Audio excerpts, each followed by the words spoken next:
presented by Page Wizard Games, Learning and Entertainment.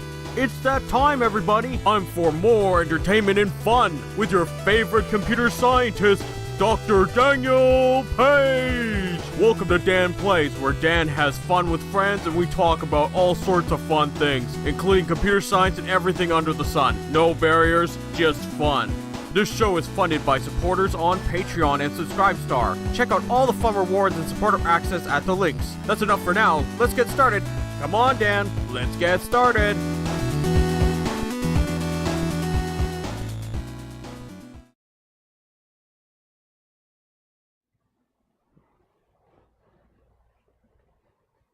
Hello everybody! I hope everyone's having a wonderful day so far.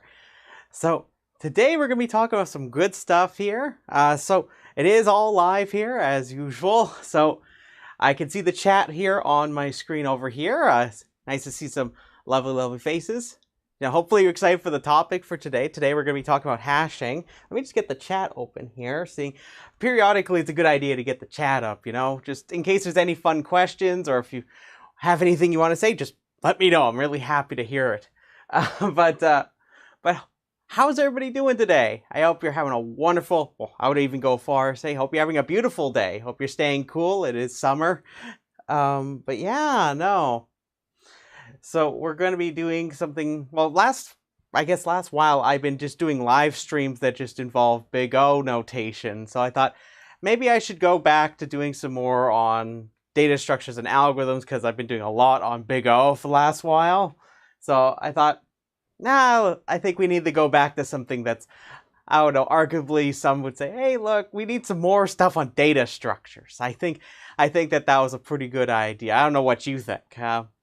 So also I was thinking based on some things I was seeing in more recent times, especially when it comes to the topic of hashing, I find hashing is a pretty misunderstood topic, even among computer science students. So I thought, well, even though I already have content about hashing on the channel, I thought, hey, look, I haven't done this in a while. And at the same time, it also adds a little bit more fun because I have all sorts of fun things we're going to do here for demonstrations.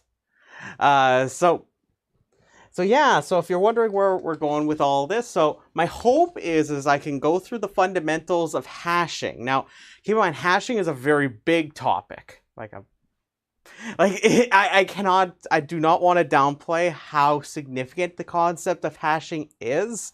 Likewise, how wide the topic is. It kind of reaches anywhere from data structures all the way to cryptography. So it's kind of a broad topic. So you must look at this what I'm doing here more as the kind of basics or fundamentals about hashing, and I'll be looking over some basic techniques for hashing. So I must stress that I will not be going into some topics here that I maybe in the future, if you're interested in me covering this topic, or these topics, would be, say, something like perfect hashing, and another one would be cuckoo hashing. Those are two that aren't going to be covered here, and I'm not necessarily going to cover every single kind of hash function, but most certainly I will be talking about things that if you want to, say, pick up some of this stuff and really just put it into practice, a lot of what I'm going to talk about here is highly relevant to that.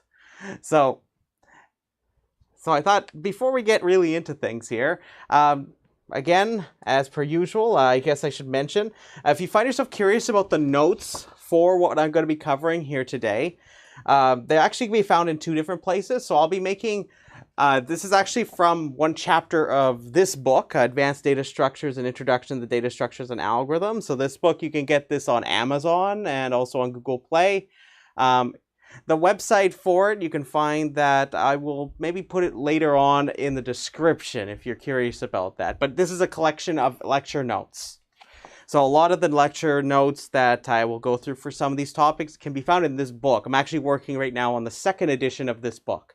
That's also one of the reasons why I thought it'd be a good idea I do this, is that these books, this book, for example, is accompanied by video lectures. So actually, one of my projects will be in the later coming parts of the year. We'll also be completing all of those lectures. So that way they're done in a higher production value, because I'm not sure if you've seen my older versions of these for that book, the first edition of this book, the one that I'm currently working on the second edition of. The first edition, the video lectures, while still all the content holds up, I would argue that the production quality wasn't as good as it could have been, which compared to now. So that's what I'm going to be focusing in on. Like, those lectures are perfectly fine, just there's a few things that maybe I would have said, maybe coming back to it as somebody that's done this for quite a while now on the internet. I'd probably revisit some of those lectures, but either way, I recommend you check out the book if you really are interested in getting a nice collection of notes like that. But be aware that if you want to find some perks that are related to this, just check out patreon.com/pagewizard. I will be trying to make these notes available to you through there from one of the supporter access level. But yeah, no. So let's get into this, okay? So I don't want to hold off too much because this might be a little while. I'm not quite sure how long we're going to be going today. We'll see how deep we get into the topic. I may end up just going through only the main parts of hashing, that maybe not necessarily all of it. So like I said, in the future, I plan to go through these things more delicately, but most certainly I will be delicately covering them here. Just I'm not sure if we're going to cover everything. But anyways, why don't we get started here? So anyways, today we're going to be talking about hashing. Now, here I'm going to be talking about the fundamentals of hashing. So mainly I want to give you kind of the big ideas when it comes to hashing. And this topic, of course, is a broad one. So it's really hard to kind of pin down and say, yeah, this is all of what's hashing about. It's a broad topic that goes everywhere from data structures all the way to cryptography. So it's something that I can't just simply say, yeah, 1 hour will be enough to understand all of this. This is a broad and mature topic. So consider this an introduction to this topic, but also it gives you a lot of the fundamentals, so you have an idea of what some kind of the key gameplay elements of hashing are about. So if you've been ever hearing about hash tables and all of this, this is what we're going to be talking about here today. So anyways, before we get into hashing itself, I thought I would motivate why somebody would be curious about exploring the concept of hashing. So at least from a data structures perspective, one way you can go about this is perceiving or realizing the issue of, say, a dictionary. So what is called a dictionary in data structures. Sometimes this is also called a map. And the idea is as follows, that the dictionary or map contains records. So it contains records. So this is mostly just a reminder. And each one of them, these records are a pair, each with a key. And the second part is its value or data. So the big point in a dictionary is that the keys are unique. There cannot be a duplicate key. So just keep this in mind. So each one of these records might represent all sorts of different things. So one simple application of a dictionary or map, you can think of something like a database, a simple database. Say this is student records. Say each one of the keys is a student ID, and the value or data may be some pointer or maybe a reference or even just some data attribute associated, or it's multiple attributes for that student's information. Likewise, as the name suggests, you can also think of this just like a dictionary. Like each key is a word in that dictionary, and the value or data, maybe it's definitions or multiple definitions. So there's a lot of ways you can go about thinking about dictionaries or maps. There's special kinds of maps as well. For example, there's a so-called ordered dictionary or ordered map. This is where the keys have a special property where they maintain what is called a total ordering. This means that you can take those keys, you can lay them out from smallest to largest. That's an important detail about that. So this may come up at some point here today, but my main point is that very often in data structures, a very common, what we call abstract data type is the dictionary. So whole idea here is that it has a bunch of operations. So often, if you want to get data from a record, you may also want to, say, insert data into a dictionary. So, say the get operation, you give me a key, I give you back the data. I may want to insert a record into the dictionary. Remember, it has to have unique keys, so that's going to be an important constraint on what a dictionary is. And likewise, we may want to remove data from the dictionary. So I give you a key, and I want to remove the dictionary record that has that given key. Remember, they're unique, so there's only one of them at most. So keep in mind that if it doesn't exist, then we don't have anything to remove. So just keep in mind that these are some things you can do with a dictionary. Now, I thought of so there's a couple basic ways you can go about implementing a dictionary. So one common way, common but not necessarily effective for very large sized dictionaries. So this would be something if you want to really whip together something small and would be simple enough, but it has its pros and cons. Say if we have an array. So suppose you have an array and you have your dictionary. Now, you can maintain this array, or sometimes if you can formalize this further as a list, for example, it could be unsorted or sorted by potentially by the key. Now, if the keys aren't necessarily maintaining a total ordering, it may just be unsorted. So the idea would be that you just simply insert your records into the array from left to right, but every single time you do this, you have to make sure you check to make sure you aren't putting in a duplicate key. So the pros of this approach is it's very simple, but keep in mind that doing a get operation, if it's unsorted, is going to require you, in the worst case, to traverse through this entire array. So suppose you have a bunch of records in here, and I'm looking for one with a specific key. If it's unsorted, meaning that, and this is something that you have to keep in mind, because some of these times the keys don't maintain a total ordering. It may be just that they just have no inherent ordering to them. In many scenarios you actually do, but I must stress that you may have to go through all of the records to check for it in the worst case. So that takes linear time. Inserting, you find a spot, but you have to check for a duplicate key, so you have to scan through anyways. Another possibility you may have with an array is the array may get full, right? So if the array becomes full, you're going to have to resize it by doubling its size or say resizing it in some way. Now, I'm not going to focus much on the discussion about how you do that here, but the point is that you can do insertions, and for removals, you can give me a key. I can search through here to find it. Now, naturally, it may not even exist in here, requiring me to go through all of them, right?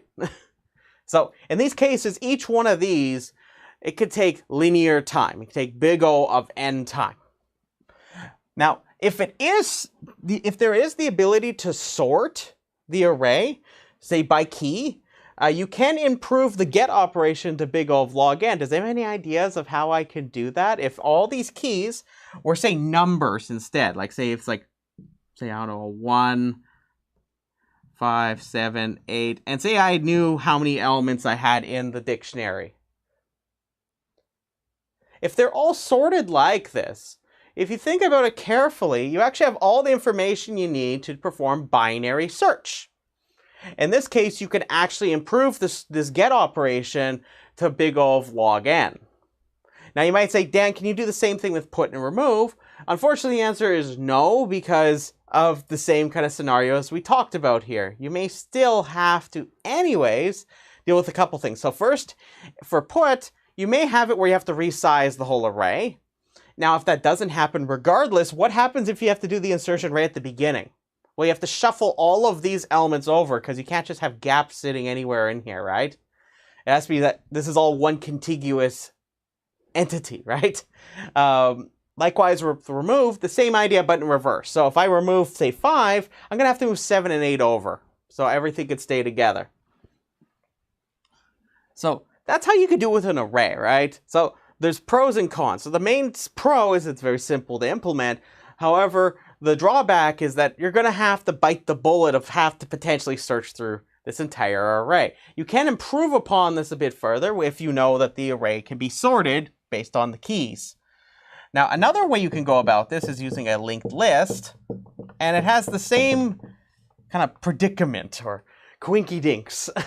So in this case, you may have it where you have a linked list, or maybe even be a doubly linked list. That's where you have pointers or references that go from to the next node, but also to the previous. But there's a lot of ways you can set those up. So in a linked list, for example, I may have these same records. Now keep in mind, remember, these are keys I have here.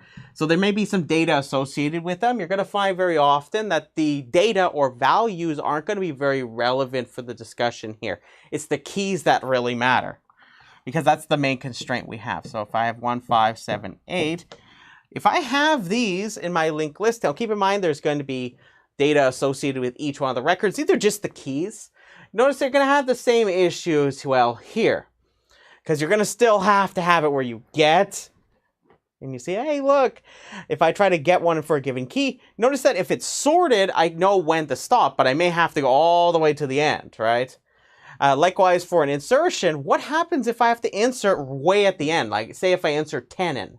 If I need to put 10 in for some record that has a key value 10, then it's going to have to go way here at the end, which that's a problem, right?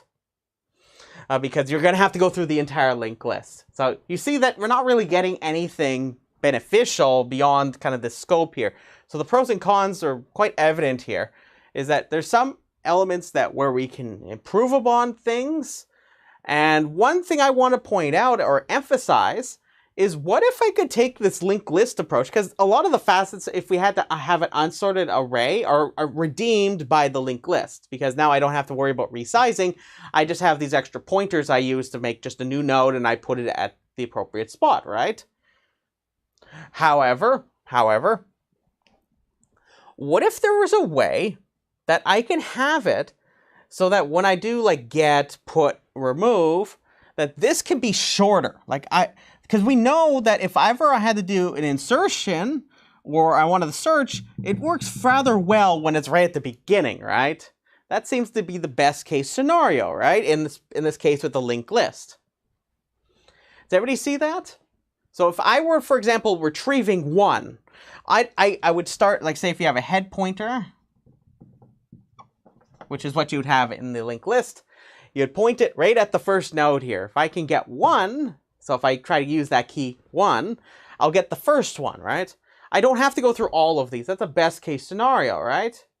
It's always at the beginning. Likewise for insertions and removals, if they happen at the very beginning of the linked list, that's wonderful, right?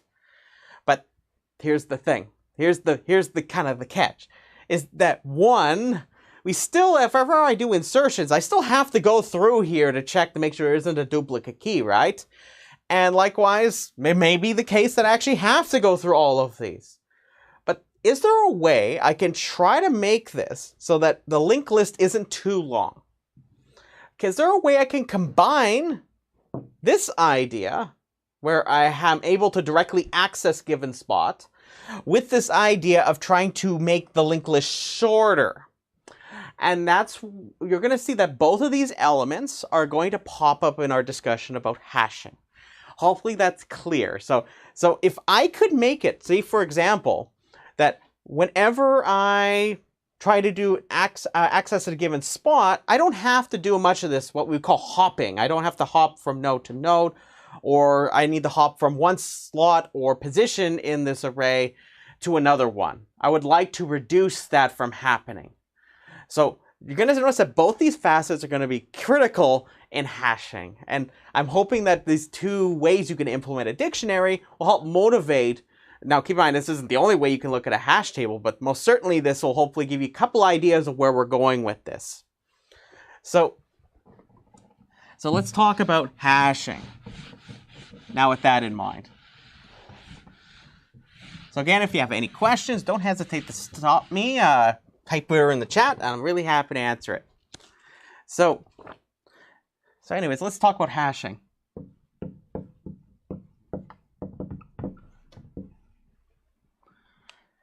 So previously I introduced a bit about dictionaries and a couple ways you could implement them. I give very high level descriptions for how you can do it, right? So here's one thing that we can try doing. We're going to try to use space to help us try to achieve what we talked about just a moment ago.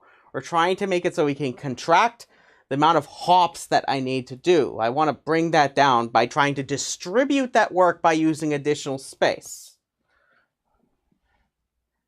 So we can use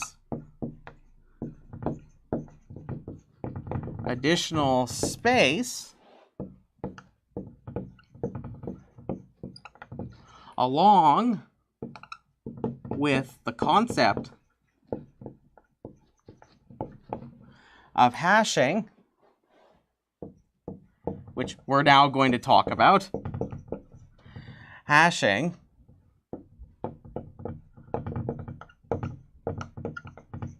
to improve on issues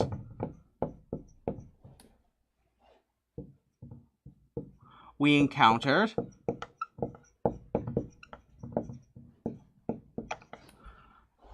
for simple implementations of a dictionary. So in this case, I would like to reduce the complexity of performing our dictionary-based operations. I would like to bring those down. Now, ultimately, at the end of the day, the techniques I'm going to give you here won't necessarily achieve this in the worst case, but in the average case, they most certainly will. But it requires some more assumptions based on the concept of hashing. So let me give you a big picture look at what we're going to talk about here. So suppose that I have, you can think of this just as an array, which I'll refer to as a hash table, and each one of the positions as a slot sometimes. So we're going to assume that this array or table has size capital M, and for the sake of simplicity in our discussion, I'm going to assume it's at least lowercase n, where lowercase n represents the number of elements that will be in the hash table. So the number of records. So suppose I have 0, 1, 2. See, I have a bunch of these slots in this table. So since there's m slots, there's indexes from 0 all the way to m minus 1. So this is our hash table. So this is what a hash table would look like. Very often you'll see it draw me vertically like this because it's like a table, right? Very often tables, we don't draw them sideways, horizontally. Often they're drawn vertically, but they don't have to be. It's just a matter of preference here. So suppose I have a bunch of records. So each one, say if I have a first one with a key K1, a value V1. Say it has a second record, K2, with a value V2, K3, so a third record with key K3 and value V3, all the way up to an nth record with key Kn and value Vn. And I would like to be able to put them into this hash table.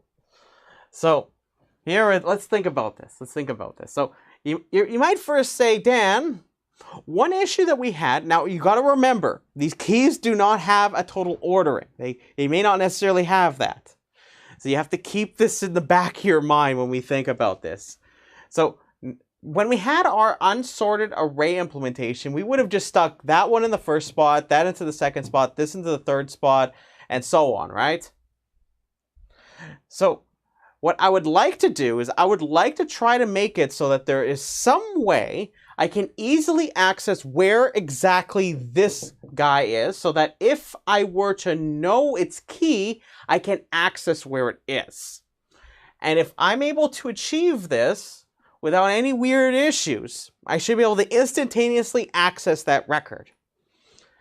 Likewise, if there's nothing in a slot, then most certainly I could do the insertion right away. This brings me to the idea of a hash function. So suppose I have this thing I'm going to call h, and it takes as input a key. So this will be what we call the hash function. And I would like to think of the hash function as something being easy and fast for me to compute. So in practical settings, it would be ideal that this takes big O of 1 time, meaning it takes constant time, or like in this case, very often it will be that the key always has a fixed or constant length, but as I'll talk about later, it doesn't have to be. It doesn't have to be. It's just that if you have it where the key has a constant length, many techniques are fairly easy to apply to make it so it runs in big O of 1. So suppose I have my get, put, and remove operations. So suppose it takes in a key, put takes in a key and a value, and say remove takes in a key as input for its parameters. So each one of these, what I would like to have happen is whenever I do one of these operations, I'm able to give this key to the hash function, and it should be able to tell me where in the table it's located.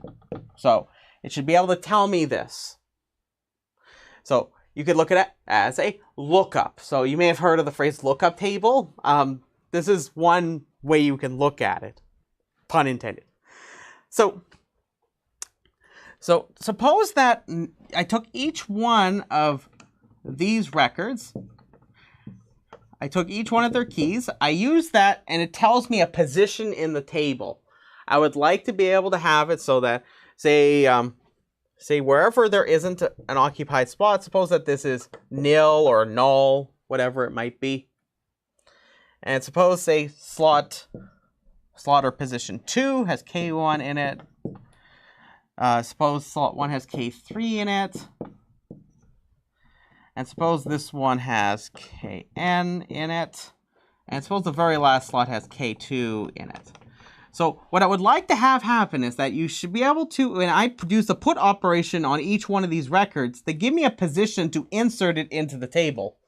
As I am going to talk about, it's not as necessarily as simple as this, but most certainly this is the big idea, is that when I put in K1, it tells me a position. In this case, it'll tell me tells me number 2. So it tells me 2. And then I can insert K1 V1 in slot 2. Likewise, with K2, I should be able to use K2, and it tells me K2 should, the record with K2 should go into position M-1, and so on.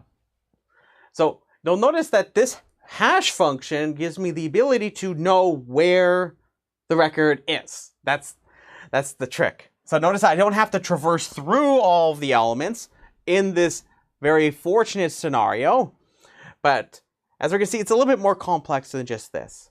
So the big idea is you give me one of these keys, I'm able to tell you where it is in the table, and if you wanted to find it, or you want to insert it into that spot, or remove at that spot, this hash function will tell you where to go. And if we can have it where we can just do this instantaneously, because this takes big O of 1 time, then that's constant time, then most certainly doing any of these operations should take big O of 1 time, right? But as we're going to see, it's not going to be that simple, unfortunately, at least with some of the techniques we're going to see here. But I will tell you the good news, though. With all 3 of these, we can achieve big O of 1 time, or constant time, average case. So this is under specific technical assumptions.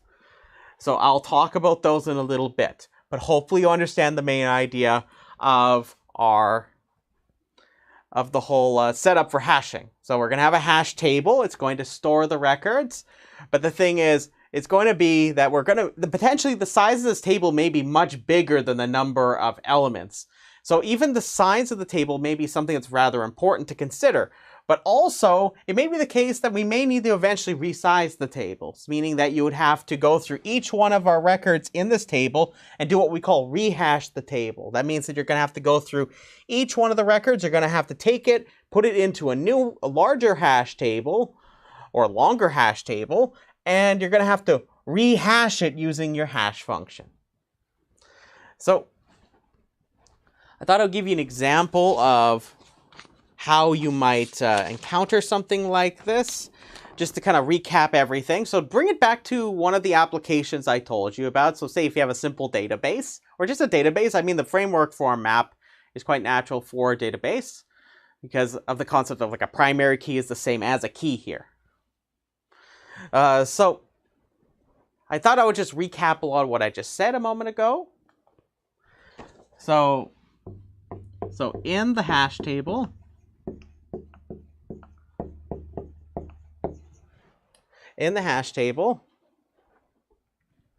So in the hash table H, we have H is is our hash function. H must give a position for every ID or identifier. So just to come back to our application, so just as an example, suppose that we considered all the student IDs. So let's consider student IDs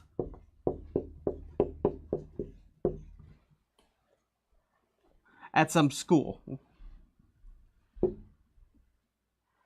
And suppose that has digits. Suppose for our sake of our discussion here, though it can easily be any other number of digits, each with digits. Suppose it's D8, D7, D6, all the way down to D1, D0. So just as an example of what I mean by this, suppose that these are digits and the numbers are 0 through 9. So you could put a 0 or 1 or 2 or 3 all the way up to or 9. So just as an example here, suppose you have a student number like this. Let's see, we have 4, 5, 6, 7, 8, and 9, right? We have 9 digits here, just like I have here. So that would be an example of one such student ID. So you might ask, okay, how would this work? So let's put this back into frame of our hash table.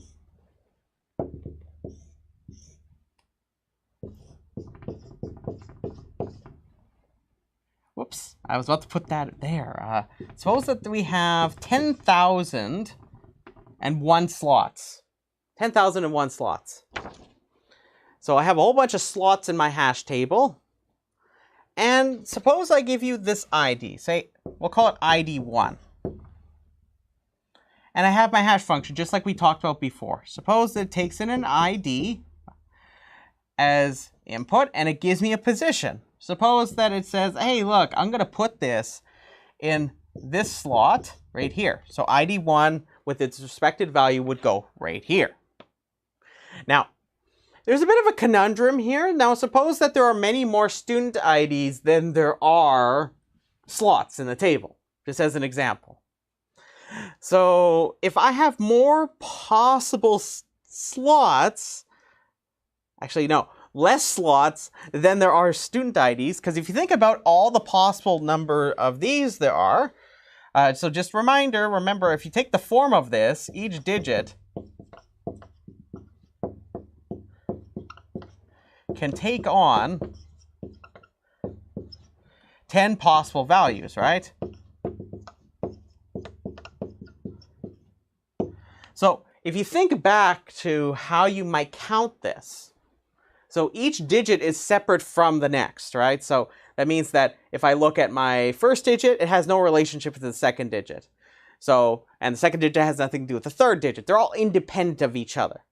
So if I wanted to know exactly how many possible student IDs there could be, if you think about it, suppose I give you, suppose you had only two, let's say one digit for the ID. You would agree with me that there's 10 possible student IDs if there was just a single digit. If there are 2 digits, notice that if I have 10 possible and 1, then for each one of those, I could pick one of the possible values, right? So for each one of those, there's 10 of them, I could pick 10 more.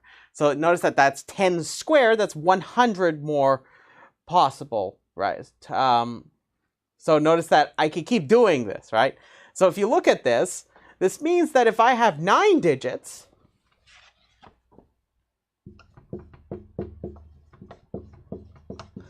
so there are 10 to the 9 possible IDs, right? This is much, much more than the number of slots in this table, right? Like it's magnitudes more, so many more. So keeping that in mind, we have to be considerate of this when we think about the hash table, because this also opens up an opportunity for the following scenario. Suppose that there's another ID. And keep in mind that this can happen regardless if the number of keys was, say, different than, say, the number of possible keys was less than the size of the table. This can still conceivably happen with the hash function. I'm just trying to emphasize here that this is very much going to be a possibility if there's definitely more possible values than there are slots. Suppose I give you another ID, say ID 2, and because there can be more of these than there are of those, you can guarantee that there's going to be a possibility of the hash function telling you to put it right here. That's a possibility. In hashing, we call this a collision. So that's what's called a collision. So this is a collision.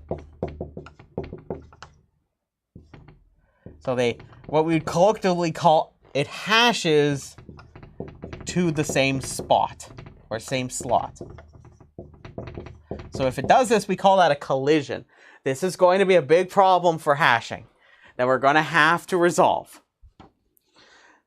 So does everybody understand the concept here of a collision? Is that we need to make sure, if you see that the function plays a really big role in this. Likewise, there's other considerations we're going to have. So just as an example, let me give you some key design issues that you're going to have for hashing. So we've already encountered at least one. So we have this issue when it comes to the concept of a collision, because that will absolutely pop a bubble in the idea that we can, if a collision can happen, one, how do we resolve that? Like, what do you do with that? That doesn't, like,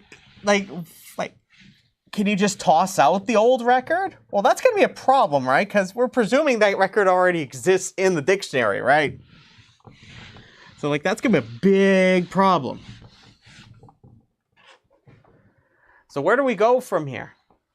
So I want to talk about some design issues that we have with hashing.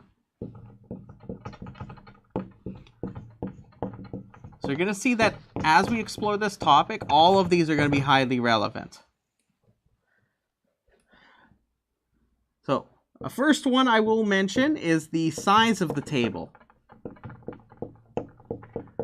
You've seen in our scenario over here that I had way more student IDs than I had. So you have to keep in mind, you might say, Dan, why don't you just make the table occupy like all the possible IDs? Well, there's sort of an issue with that, is that one, that's a lot of space you're using. So you have to consider this more of a trade-off business, is that there may be some IDs that are used, other ones aren't. So this is more of a design issue that comes back to the size of the table. Likewise, some thing we also have to consider is, what is an ideal size? Like that's generally the question that we would want to answer when about the size of the table. So depending on what you do with your hash function, this can make or break or help your performance considerably. So naturally, you've seen that this hash function, which we have not defined yet, plays a big role. It's the selection of the hash function. It seems to play a really big role in this. So it should be, of course, and keep in mind it doesn't have to, but it most certainly would be nice if it's efficient to compute. So example, it takes big O of 1 in worst case time. So that would be nice if it can do that. So it's efficient to compute. But also, there's couple other things. It causes few collisions. So we would like a hash function that causes few collisions. Now, what that means isn't quite grounded yet. And even then, in practice, a few can mean anything from 8, 9, 12. It might be something like that. It depends on how much data you're processing. That's another aspect of this. So how many records your dictionary might have may have a relationship with this. But the point is we do not want to have the scenario where we go through every one of the records. We do not want that. Or even half of that. That would not be great either. Anything that involves the number of records in their entirety is not really ideal. Now, the biggest assumption that I'm going to be giving you, so this is the assumption I was alluding to, is that this hash function is good enough that it's capable, theoretically, of doing the following. Now, I will be presenting a practical scenario where it's capable of helping you get something like this, but I must stress that this is a theoretical assumption. So it may not necessarily be what your hash function actually does in the most truest sense, using the M word in the mayonnaise or mustard sense. So I must stress that this is just an assumption I'm going to make. So this always has to be taken carefully. It must spread keys uniformly, and I mean that in the statistical sense, uniformly across the entire table.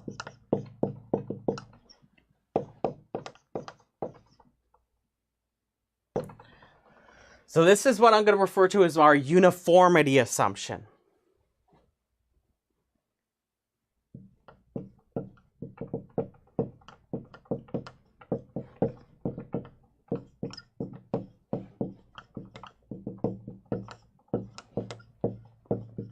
So you can't just cook up any one hash function and it guarantees you something like this. There's only very specific kinds that are capable of doing this successfully. But even then, I'll be showing you one practical example of one that, while not perfect at it, will most certainly get you closer to something like this, at least in practice. And lastly, the third kind of big thing is collision resolution. So like, what do we do with the collisions?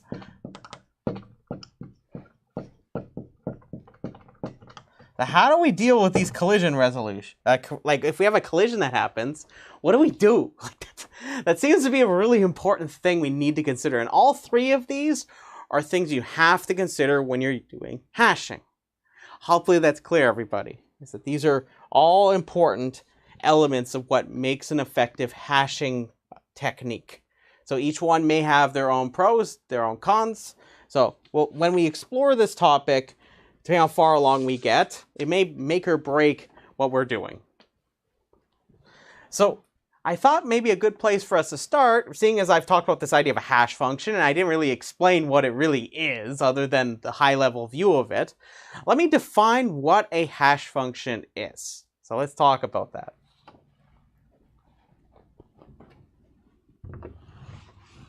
So just remember that the idea of the hash function is that it should be able to be taking in a key and it gives me a position in the table. That's what the hash function does. That's the end goal. So it tells me where the record will be or where it should be. That's the ideal thing under the presumption that there are no collisions. So we haven't yet talked about what we do with collisions, but that's a whole other matter.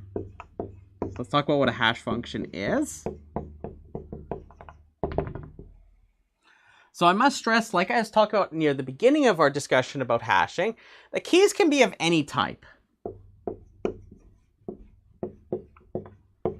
When I say any, I mean the most generous way of saying this. Not like, oh, I'm looking for some contrived thing that doesn't really make any sense in any reasonable way. I'm just saying that these are things that you're used to seeing. So for example, integer, it could be an integer, it could be a string, it could be a character, it may even be more complex type like an array, it may be an object. The thing is that the hash function has a key that you use to process the function itself, right, as input. So here's our definition of a hash function. So here we go. So I must assure you that this is probably one of the more abstract things we'll talk about here. So after this, I'll be talking more about algorithmic things we can do for our hash table. So we'll start talking about collision resolution and how exactly we can build the hash table. So just if you're looking at this like, damn, this is again a little abstract for me, just hold on. I will give you reasons to why this really matters. So there's two elements to a hash function. So let me just define what a hash function is. So suppose it's a function h that takes in a key and it's actually composed of two functions, f of g of key. So that's what this is, where it has two parts. So it has two parts. So the first one is a hash code. This is what we call the hash code. And the other part will be what we call the compression map.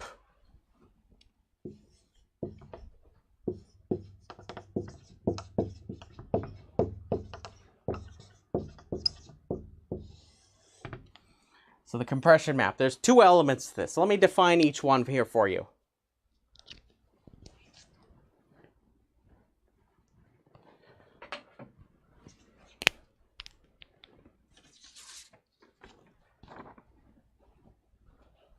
So hash code is just simply a function.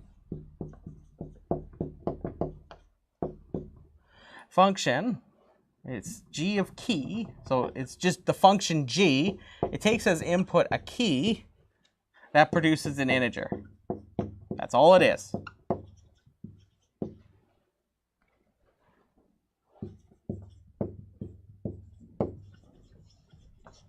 That's all the hash code is.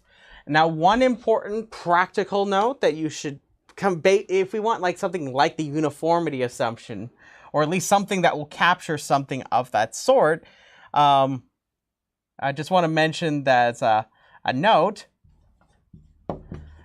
that we would like the output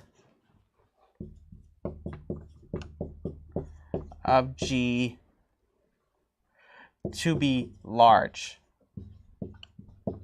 Why? Because we want to spread the keys uniformly across the table, or even if we can't necessarily do that with our hash code, it may be a very poor hash code, it at least will make sure that we can reach all of the slots in the table.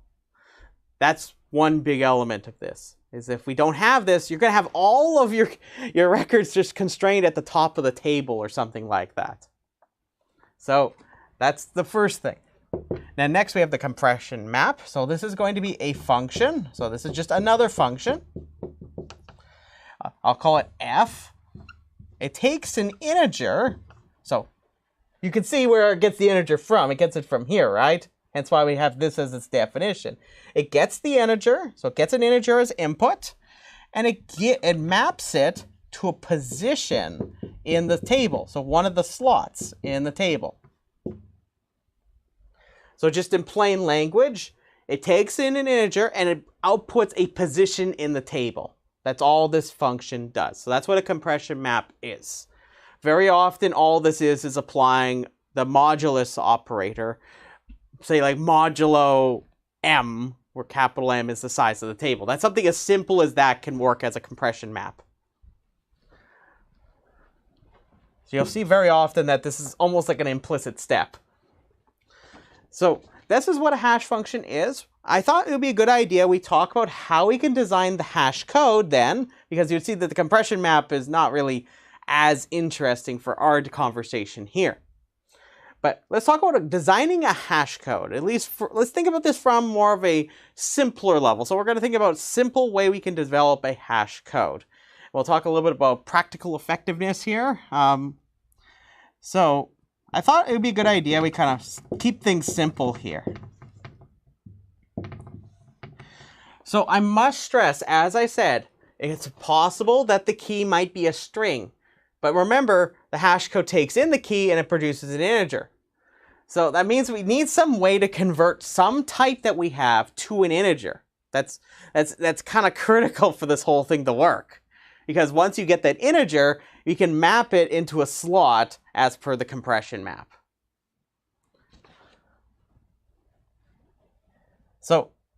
So what you can do if given a string,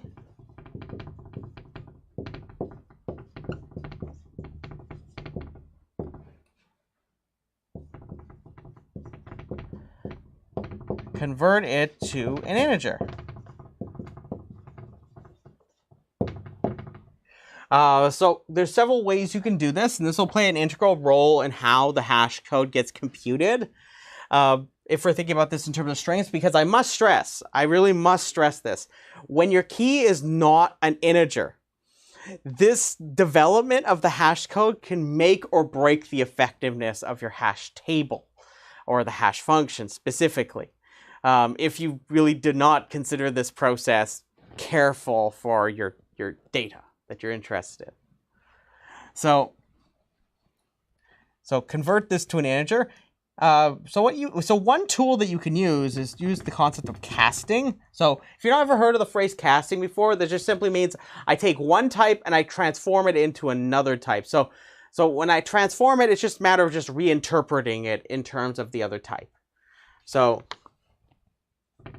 And strings are comprised of characters, so symbols. Cast each character to an integer. So you can do this in all sorts of different languages. So I'll have in the notes some examples of how you might do this. I know in the notes that are available to you, you can get access to it. Has an example using Java. So you could just simply use an at function. So very often the string class or a string object will have access for an at function, so you can get a character at a position. Then once you have that, you just perform a casting.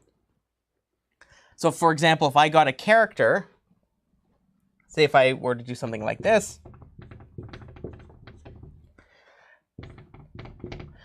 so char seed, I assign it to be s. Suppose I have a string s, call it s, at some position I. This will give me a character. And then secondly, all I have to do now is I could just take and cast it to be an integer like this. So suppose I want to get a value, so I'm going to call it value. To perform casting, you just put parentheses around the name of the type, and you apply it to the given variable of that type. So there's a natural relationship that integer or type int has with char or character. There's a natural relationship that translates over what we call ASCII values. You may have heard of this idea. If you're curious about this, look up the concept of an ASCII table. And for each character, there will be a corresponding integer. So if you have characters like these, they can translate each to an integer. Very nice, right? So if you're curious what that is, just here.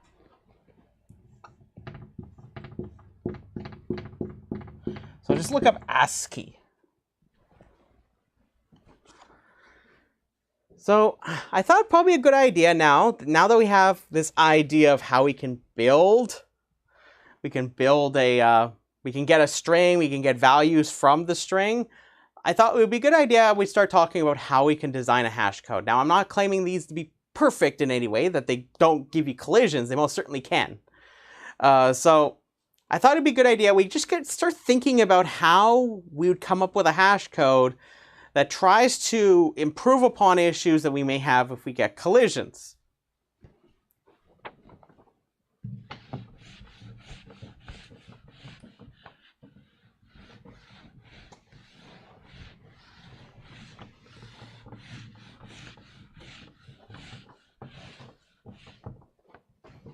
So I thought we would start off with one of the more basic things you can try to make a hash code, and we'll see what we can think about this. So consider this a first attempt. So this is like the first thing you may try doing after I just described what we had here.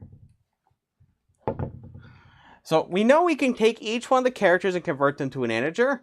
Well, one of the first things you might try doing is as follows. So here's first idea for a hash code. So suppose you have each one of the characters. I'm just going to index them in backwards. This will become a little more relevant later. Suppose I give you a string with characters like this.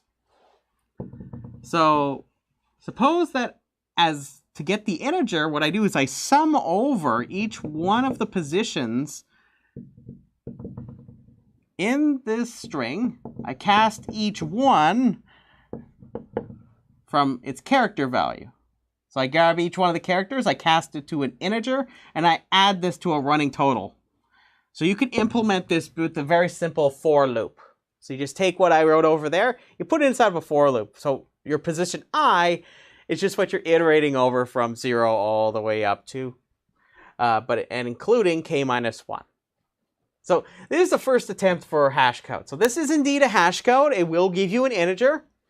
There's nothing inherently wrong with this as a concept of a hash code, but this is in fact a hash code because it takes in our key and it returns back an integer, right? So let's think about this. Is this an effective, and I'm not saying like efficient or effective, like keep in mind this is, if k is a constant here, computing this takes constant time, right? Otherwise it takes big O of k time. I'll let you think about that. Is this gonna do very well? Suppose I give you a dictionary that has a lot of arbitrary English words in them. It's probably not gonna do very well. Or it's gonna have issues. There are issues that with this hash code. And I want you to think about these carefully. So the first one is when you sum over values like this, they may not necessarily produce very large values. That's the first issue.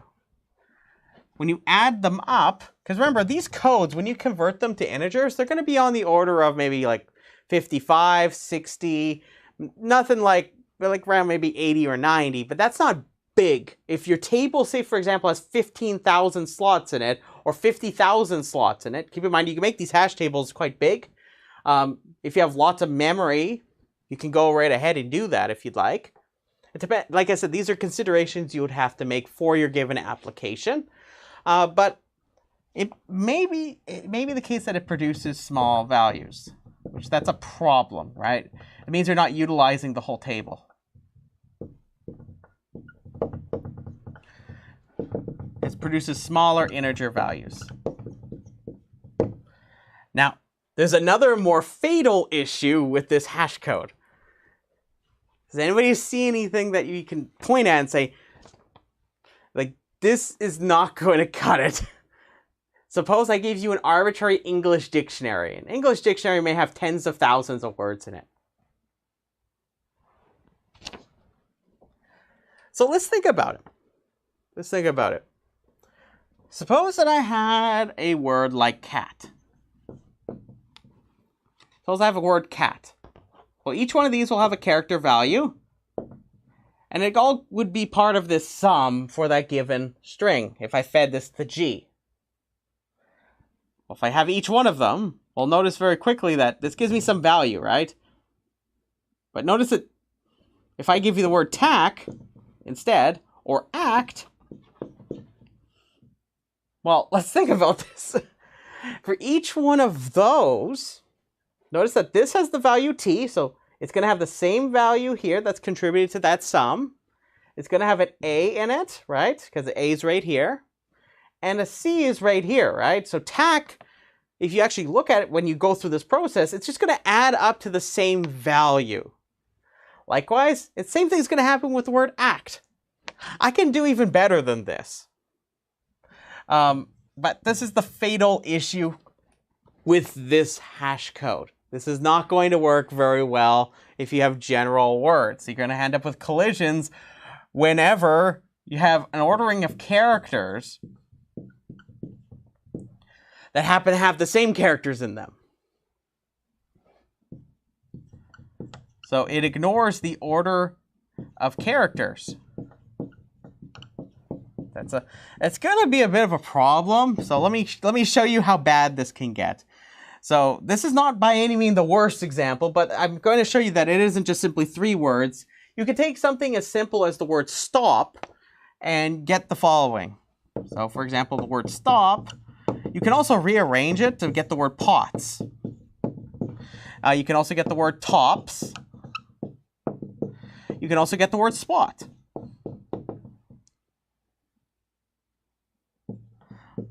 And all of these have the same value.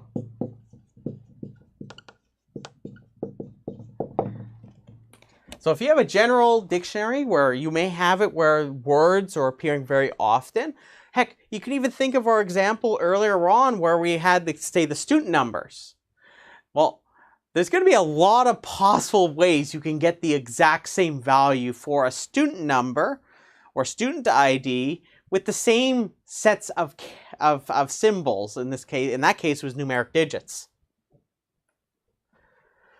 So this is going to be a bit of a problem. So what I would like to do is I would like to address both of these issues. So what I'm going to propose is a way to resolve both of these issues, or at least try to alleviate them. So here's a second attempt. I'll say second, better attempt. So this is a pretty common way of doing this.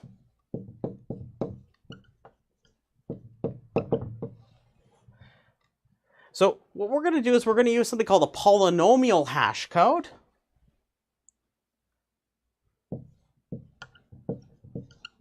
Use a polynomial hash code. If you've heard of the word polynomial, that's what I'm talking about. Polynomial hash code. So just for the sake of clarity, I'm going to let string s be equal to c sub k minus 1, c sub k minus 2, c1, c0. So notice the indexing is backwards.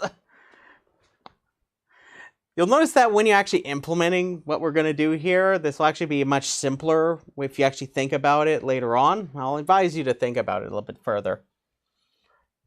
So you convert each one of these to a character.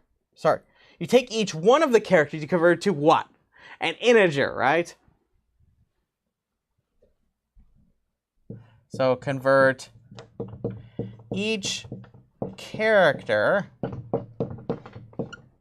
to an integer.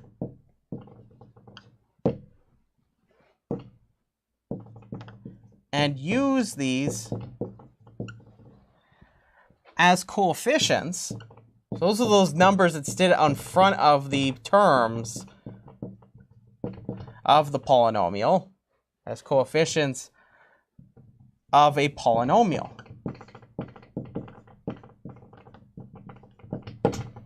Now you might ask, Dan, what is this polynomial going to look like? So let me show you what it looks like. And I'm trying to tell you in advance, this isn't going to be too scary or anything, as long as you understand the main idea. So we have g of s, or g with input s. It's going to take for each one of these, it's going to take each character, cast it to an integer. It's going to multiply it by x to the power of k minus 1, plus it's going to cast the next integer, ck minus 2. It's going to multiply that by x to the power of k minus 2. And it's going to keep summing as the powers go down. And c1 times x to the power of 1 plus the last one where I convert it to an integer. This will be when we have x to the power of 0. So this is what the polynomial looks like. Now you might ask, Dan, what is x?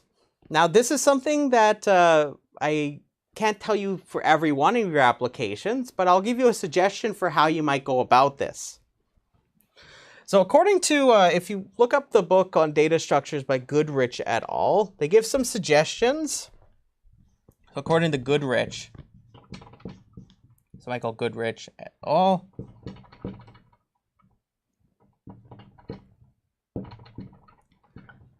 for a large English dictionary, so 50,000 words in it, they did a computer experiment, and they used some of these values here: 33, 37, 39, and 41.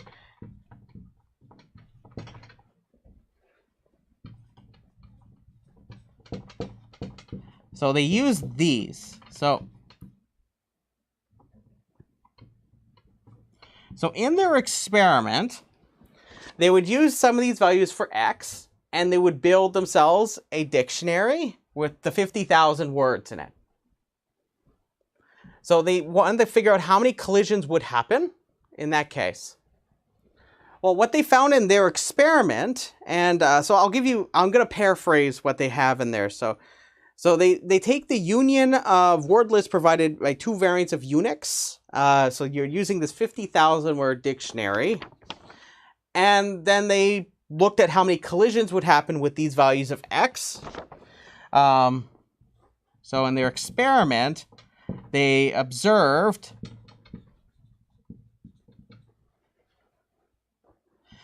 fewer than 7 collisions. Fewer than 7 collisions, which that's a pretty small number given the fact that the size of the dictionary, 50,000 words for their English dictionary. So that's much smaller. This is considerably smaller if you think back to some of the discussion we had earlier about arrays and linked lists in their worst case.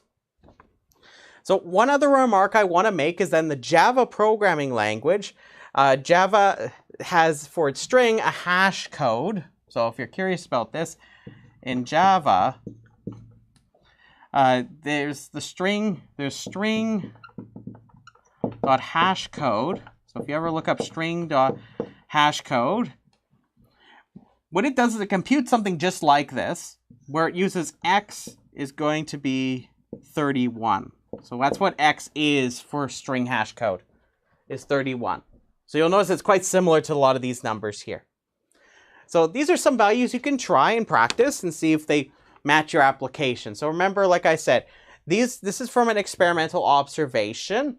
So you must stress that you should, when you're building a hash table like this, when you're using your hash code, when you tailor your hash code for your application, you have to consider how you're computing it and how many collisions you're getting. So I recommend you try to measure this out a little bit more carefully.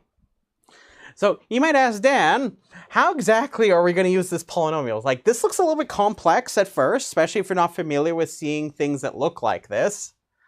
So like, how do you do this? Now, all you have to do, now believe it or not, is there's actually another way to rewrite out this polynomial such that it uses half the number of multiplications. You can straight up compute that with a for loop.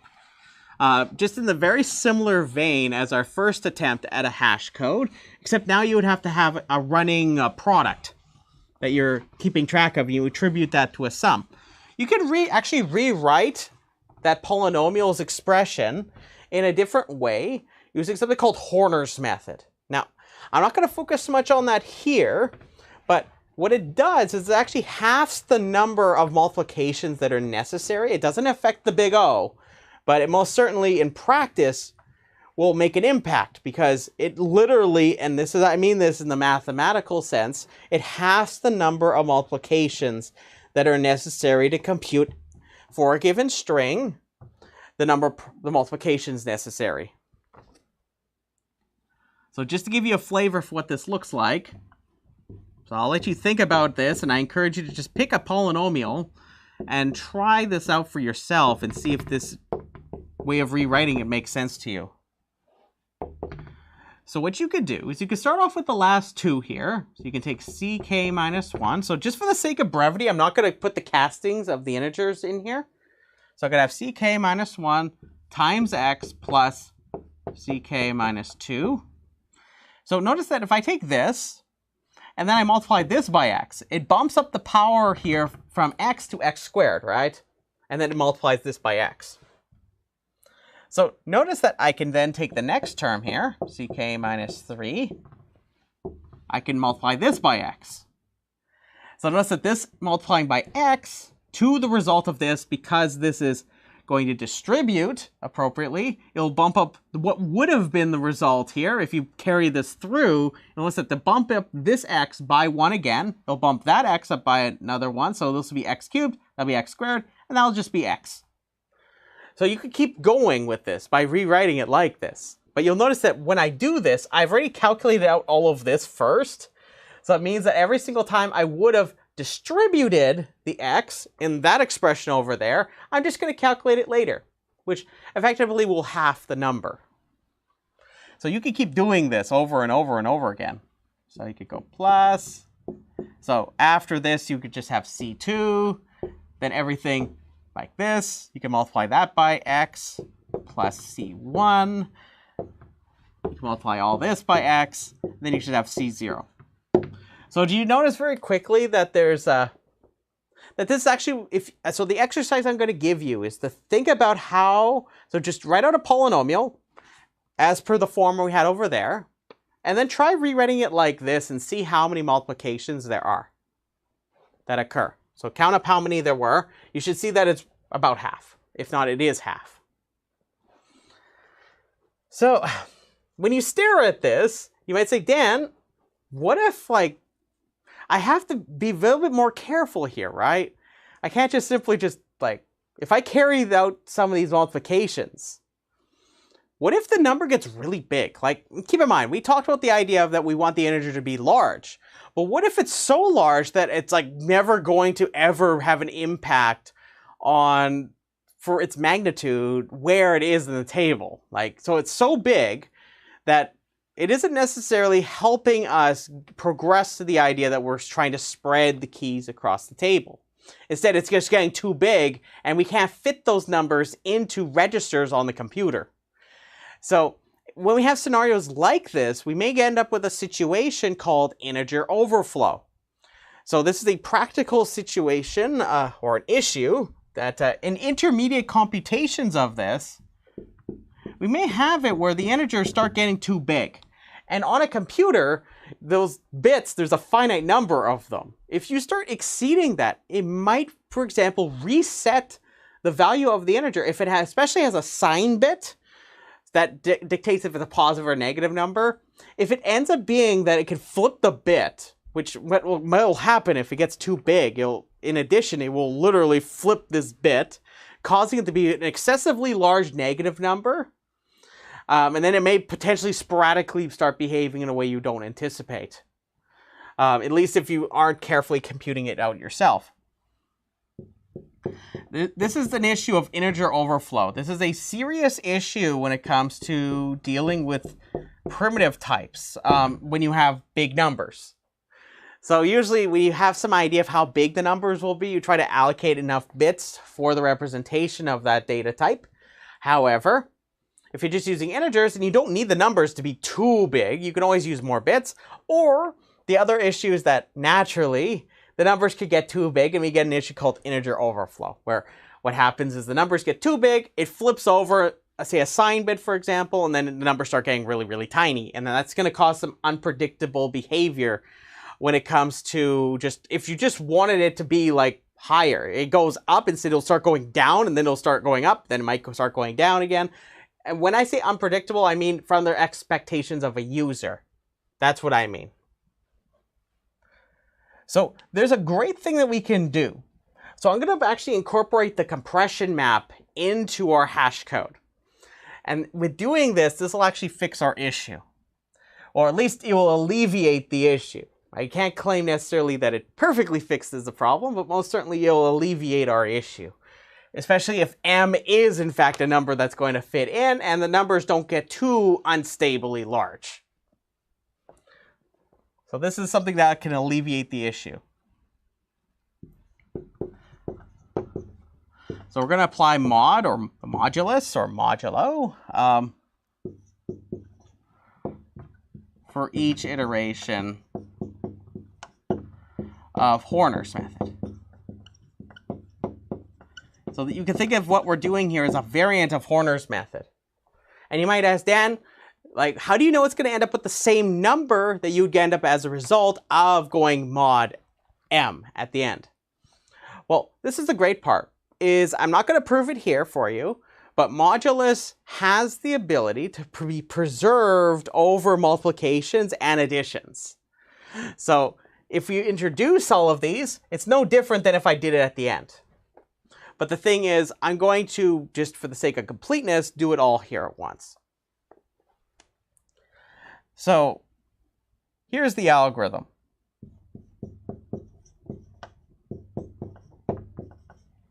So I'm going to call it hash function, just to keep it simple.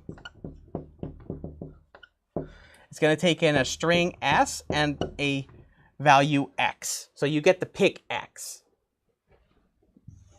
So this x might be, say, a constant that's in your class. Say, if you're thinking about this in terms of C++ or Java or some other programming language.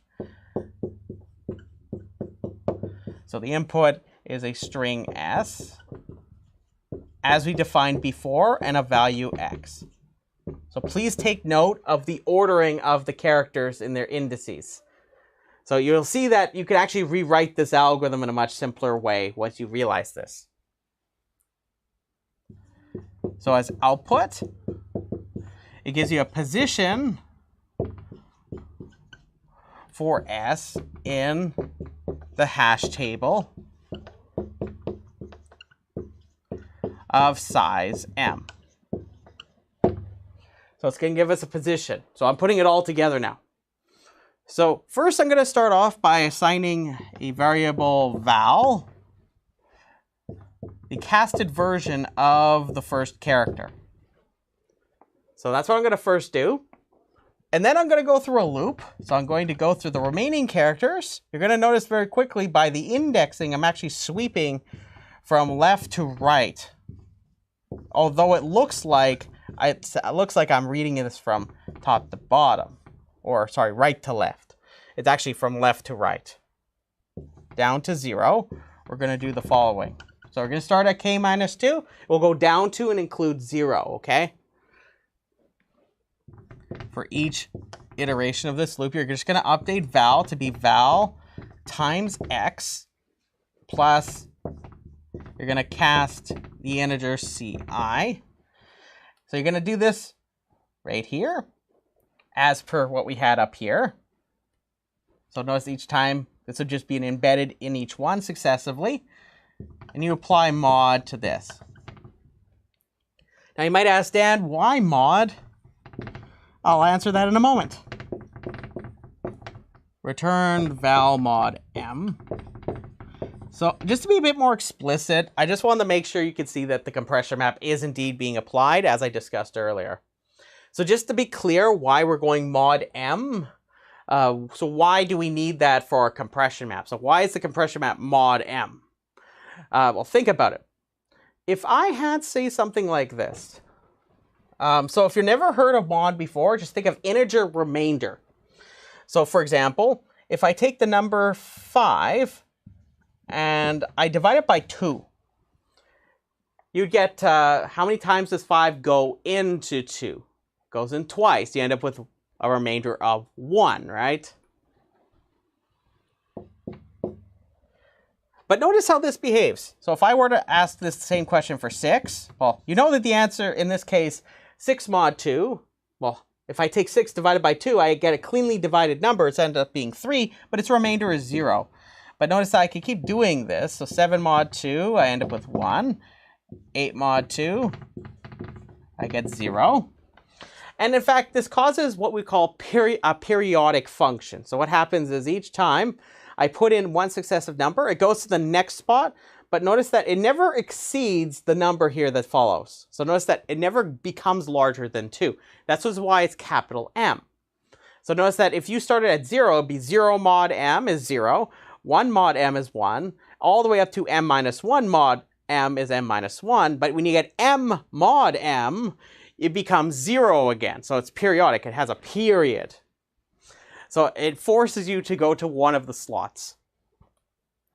So if you stare at this algorithm, you ask, okay, what's the time complexity for this algorithm? Okay, this first operation here should take you constant time, presuming you can access this in constant time. Then I go through each one of these. There's exactly k, well, there's big O of k many iterations here. So notice that in every time here I have multiplication and an addition with some cast in there with a mod with m. Now, presuming that modulus takes constant time, this all takes big O of k many operations. And the last part here is just a modular operation. So you can look at all of this taking in terms of time complexity, if we're keeping things simple, as big O of k for its time complexity. So think about this. If I have k, and k is a constant, so say I have strings, just like in our example of our application, where I had, say, 9 digits. Notice the length of the string would have length 9. That's a constant, right? So you notice that this will devolve down to big O of 1 in this case. So hopefully that is helpful. So if you want a more careful analysis, just take a look at the notes. So anyways, that's my discussion about hash codes. Are there any questions? So let me get the chat open. It's a fairly quiet day today.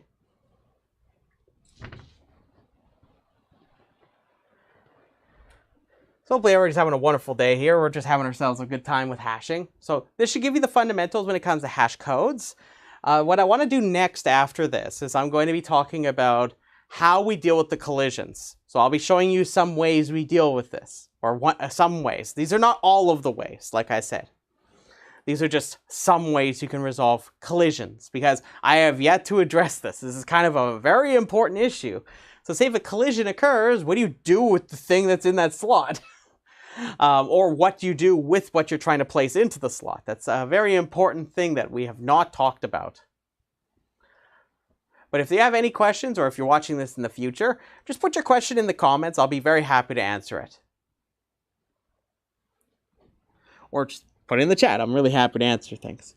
So I'm just going to erase the board over here so we can start talking about collision resolution. So we're going to see a bunch of different techniques. I'm going to actually even bring up some things that are technically state-of-the-art at this time, at least in some programming languages.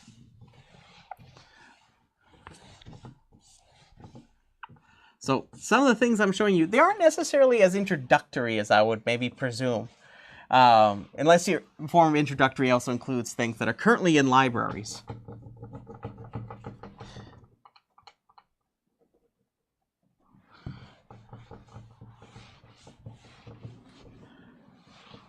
So let me just erase the board here.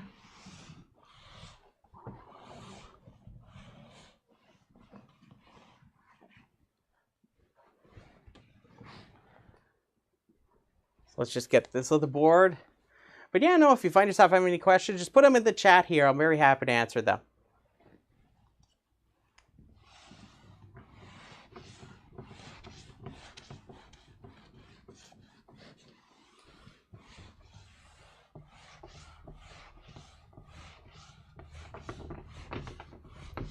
Now we're going to start getting to the actual fun stuff.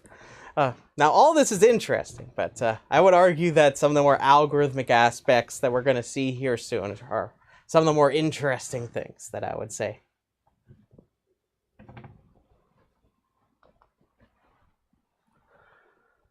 Okay, so let's see here.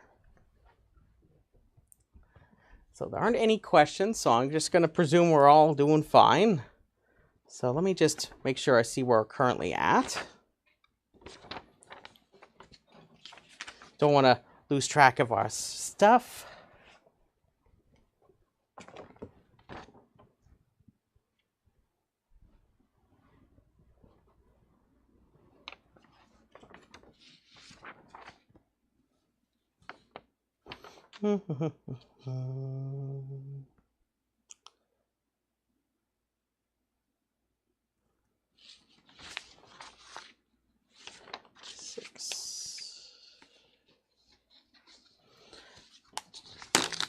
Okay, there aren't any questions. It's rather quiet here today. we're gonna get into this, okay? So we're gonna start talking about collision resolution techniques. So up to this point, we've talked about what a hash table is. We've talked about a hash function, what that is. So now I'm going to be moving on to talking about collision resolution, because that was one key scenario that we have not yet talked about, is what happens when a hash function gives us the same position for two keys of two different records. So keep in mind, they're two different records. They don't have the same key, but they hash to the same position. So that's what we're going to talk about now. Is we're going to focus in on how do we resolve collisions, or at least how do we not necessarily we're not trying to make it so that we cannot have collisions. I'm trying to resolve the issue of what do we do when a collision occurs. So I'm not giving you ways here to talk about how we ultimately get rid of them, that's a whole other matter altogether. We're going to talk about not separate collision, but separate chaining. So let's talk about separate chaining. This is the first one we're going to start with. So the solution here is rather straightforward. So I'm going to give you a demonstration for how separate chaining is going to resolve the issue of a collision. So suppose I have my friends, and say my friends are going to the movie theater. So say I have my friend, say it's my lovely, lovely plushy friend. I got my lovely giraffe friend. I got my lovely sleepy friend. My friend's a little sleepy here. And I got my friend that likes a lot of water.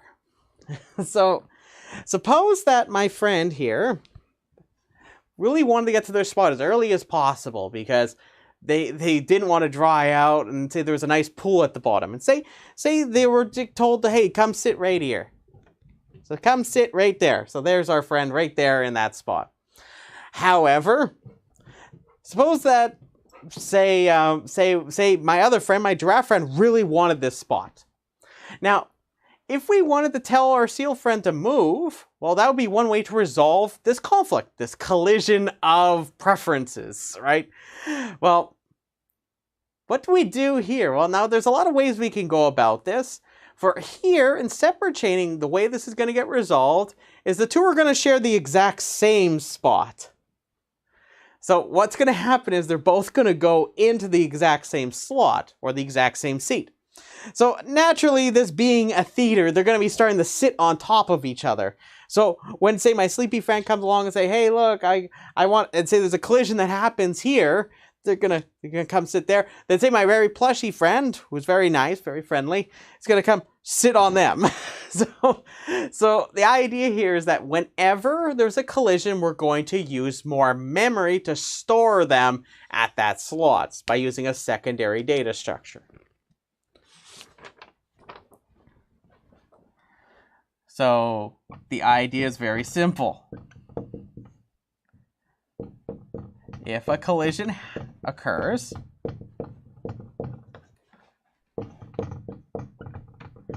you just simply use more memory. That's all you do. So I'm going to show you a classic way of going about this.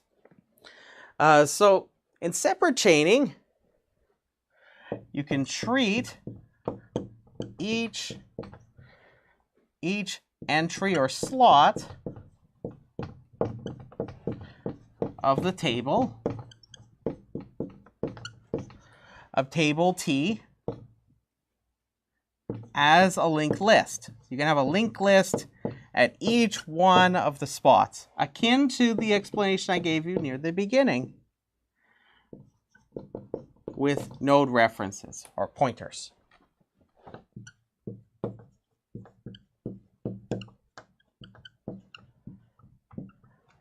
So, for example, if I want to get the data with a given key, I would need to, it'll be in one of the lists in this table.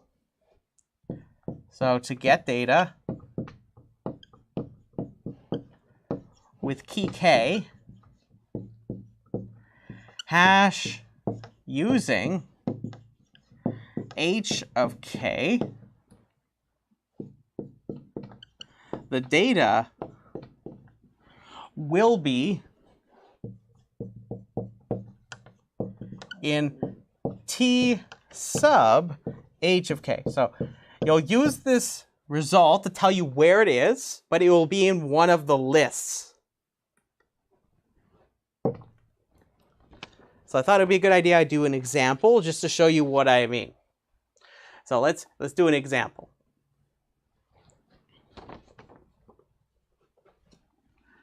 So suppose that I have a hash table and it has 7 slots in it. 1, 2, 3, 4, 5. So I have 1, 2, 3, 4, 5, 6, 7.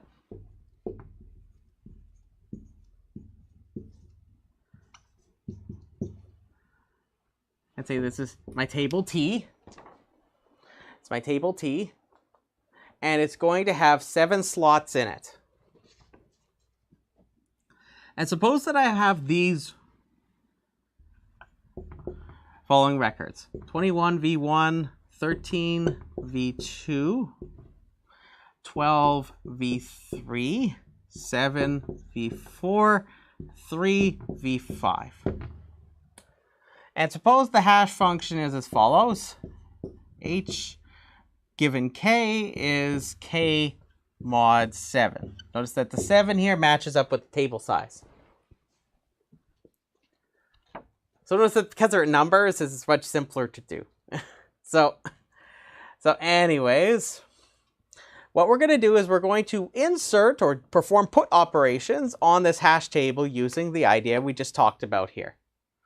So this will hopefully clarify what we have to do. So if I have 21, I would give 21 mod 7. Now 21 is the same as 7 times 3, right? Because 7 times 2 is 14, plus 7 to that is 21. That means that it cleanly divides 7, meaning that it has no remainder. So what I do is I create a new node, and I'm going to insert it at the head of this linked list. So each one of these is going to be null at this point. Then, so far I've inserted in 21. If I want to access 21, all I have to do is put 21 in here. It tells me to go to position 0, and I would just traverse this linked list until I see 21 as a key. If it exists, it will be in this list. If it doesn't exist, it will not be in this list. Why? Because if it was in fact that key, the hash function would have given me that position, right? So next we have 13. Now 13 is 1 less than 14. And we know 14 mod 7 would be 0, so that means it's going to be 1 less than that. But remember, you got to think of it like you're wrapping around like this. So 1 less than 14, if 14 puts you right here, then 13 puts you here. You got to think of it like wrap around. It's wrapping around like this. So 13 v2. And just for the sake of clarity, I should make sure I put my second attribute for the node. So this will be nil or null at this time. So far we got 13. How about 12? Well, 12 is 1 less than 13, so it's going to go in position 5.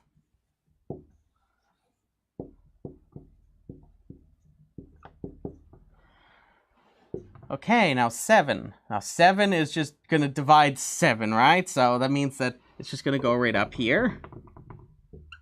So I insert this at the end of the linked list. Now remember, I cannot just simply put it at the front and end the day, right? I can't just do that. I have to make sure there's no duplicates, right? So that means I have to traverse this linked list in the worst case. It's going to go through all of them. So I have 7, v4, and this becomes nil again. And last we have 3. So 3 goes in 3 because 3 mod 7 is 3.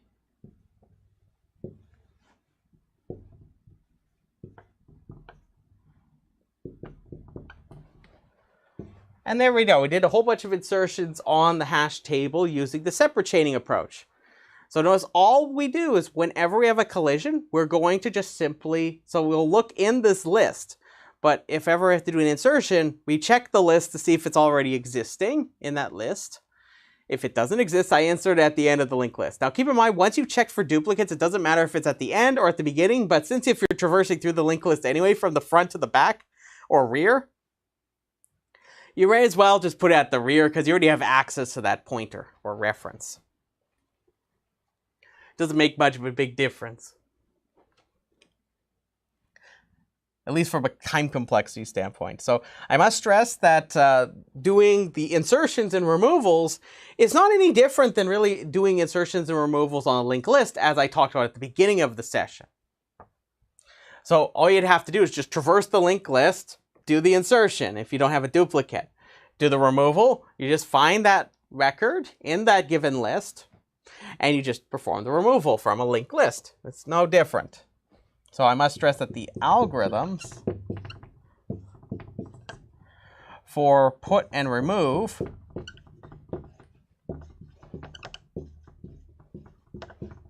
are similar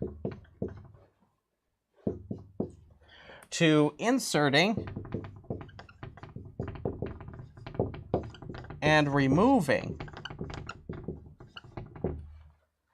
a node in a linked list. And I must stress that this is where you have to preserve the fact that you can't have duplicate keys. Just remember that. So I must stress that the analysis that we're going to discuss here is not going to be much different otherwise. So I thought it'd be a good idea I give you the pseudocode for get, so that way you can see what one of these would look like as pseudocode. So we went through the process, but it's important that you see it at least once.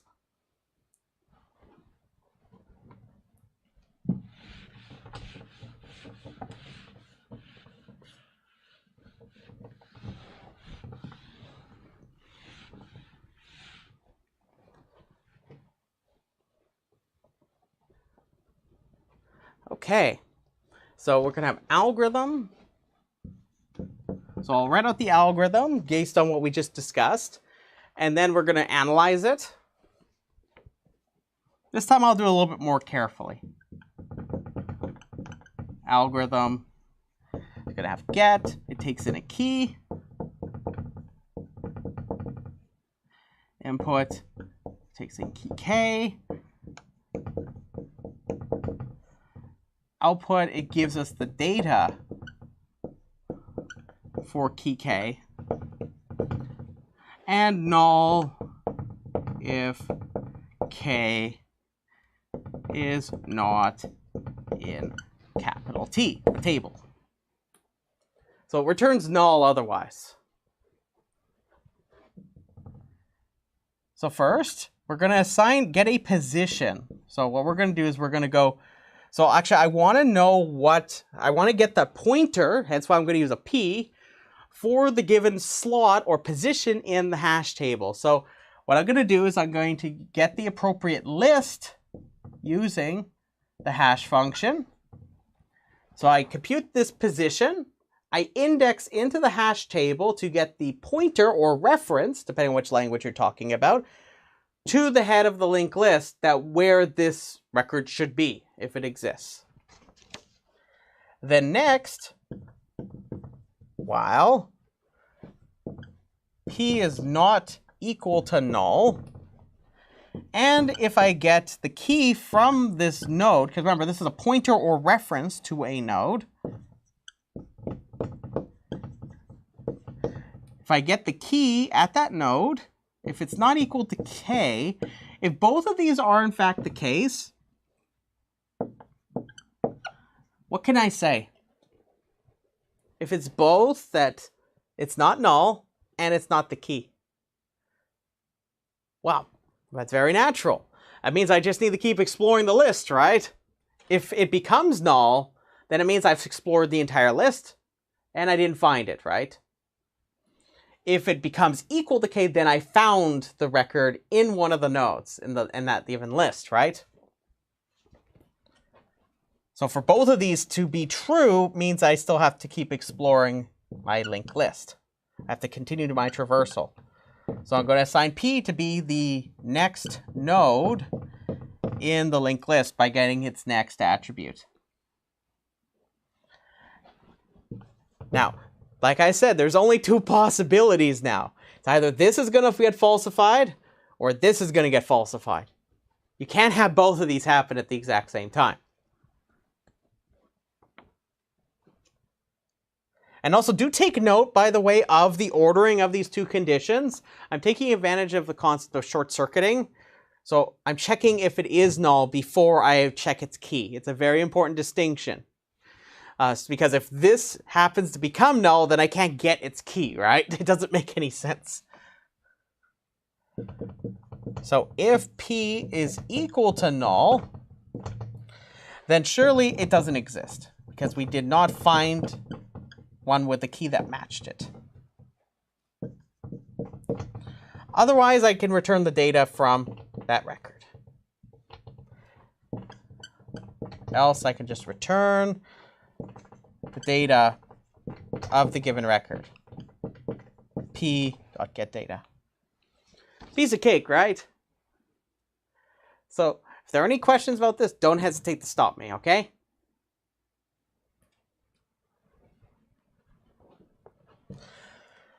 Okay, so let's go through the analysis here. So I'm just going to number these lines just to make this a little easier for us to see what's going on.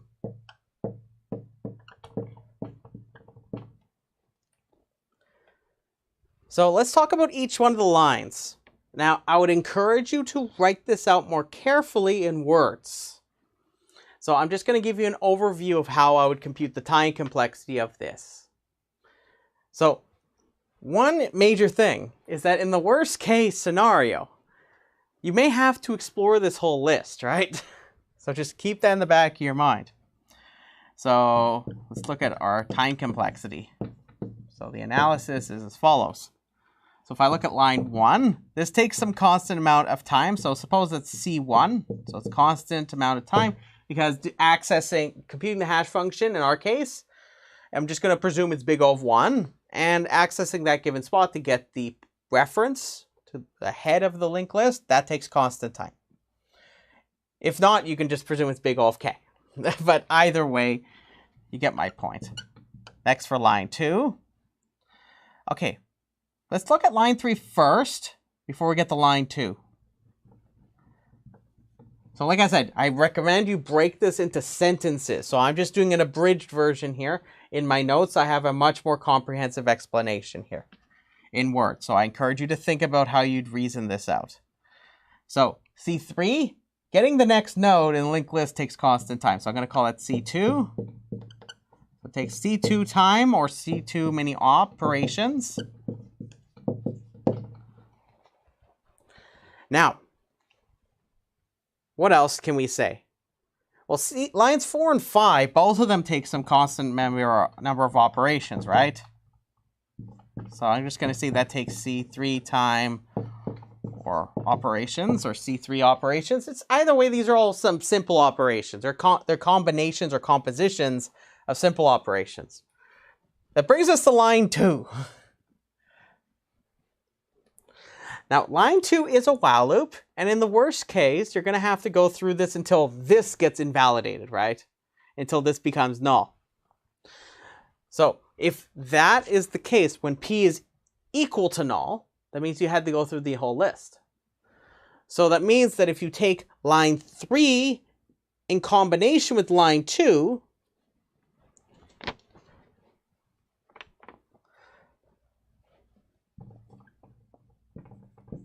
if you take line 2 with line 3,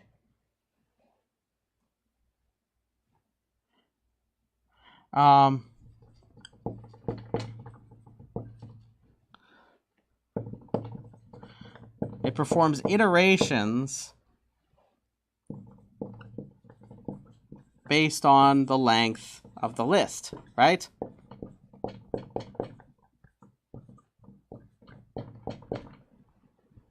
So let's put this all together in a complexity function. So the running time should take a form that looks kind of like this. Well, specifically with the way we derived it, it'll look like this. So this is our complexity function. C1 plus C3 plus C2. Because remember, I just have C2 right here anyways. So it doesn't make much of a difference if I just leave it out to its side. But really, it's 2 with 3 together. It's 1, 4, and 5, and 2 with 3, right? So it's C2 times the length of the list, right?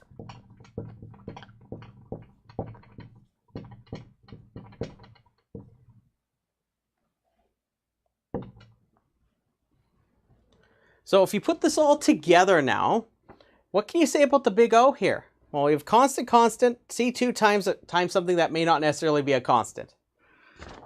So in the worst case, there's a possibility that your hash function, with a bad hash function, or just simply in the worst case, what it can happen is it can actually hash all of your records to the exact same list, or even half of them, for example. But you can get, there is a way you can build such a hash function. It's very simple, believe it or not. For example, and say my earlier example where I had the hash table with the length of 7. Suppose that every one of my records was a multiple of 7 for its key. So it was like 7, 14, 21, and so on. All of those would index or tell me to hash to position 0 in the table, meaning that all of them end up in that table slot. So in the worst case, you can have this happen with a bad hash function. Or just in the worst case, just generally. big O of n, where n is the number of records in the table. So this is your worst case. So, however, with a good hash function, meaning the one that satisfies my uniformity assumption that I talked about and the things we discussed, it's big O of 1 on average. Presuming that always the number of records is going to be is never going to exceed the size of the table.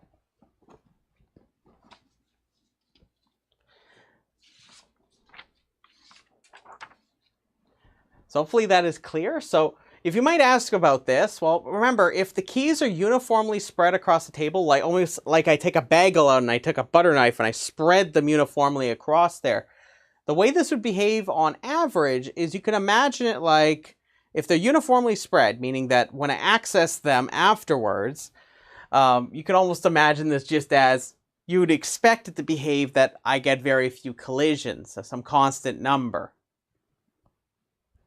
It's like if it were to perfectly know where to go, but this is, remember, like I said, average case behavior.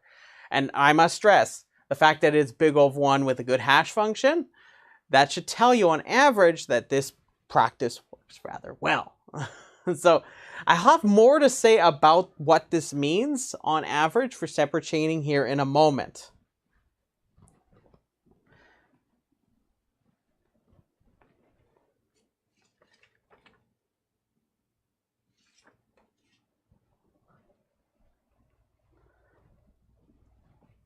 But yeah, so in the worst case, you get big O of n. On average, it's big O of 1 with a good hash function. As good hash function, meaning it satisfies our uniformity assumption. I'm not going to tell you why, like as with a proof, but I think the intuition should hopefully be helpful enough. But I'm going to extend on this to talk a little bit more about the practice of figuring out how you would go about this. So I want to talk about another concept. So actually, before that, let me just summarize one quick thing. So just to make sure it's clear, so if you talk about get, put, and remove, all of them share this property, that the worst case is big O of n, the average case with a good hash function is big O of 1. So just be aware of this. Now, there's an underlying and important thing that I have not talked about with, hey, get back here, camera, get back here. I have not yet talked about when it comes to separate chaining, is that because you can keep adding in more records, even more than there are slots, in separate chaining, you get the unique opportunity that you can actually have it where there's more records than there are table slots. So that means that I want to also talk about how the average case behaves when you have it where you have more records than table slots, which is something that you can do with separate chaining.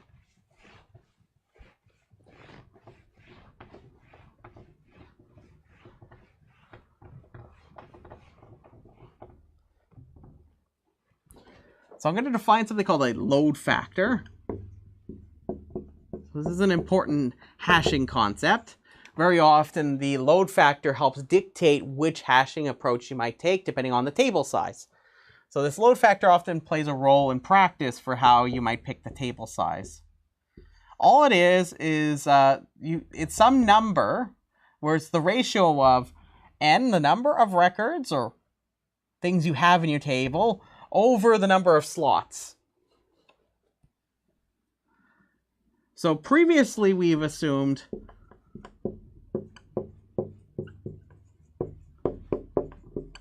that n is less than or equal to capital M, right?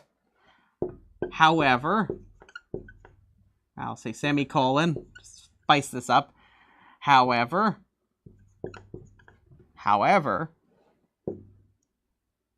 in separate chaining, I'll abbreviate it with SC just for the sake of brevity.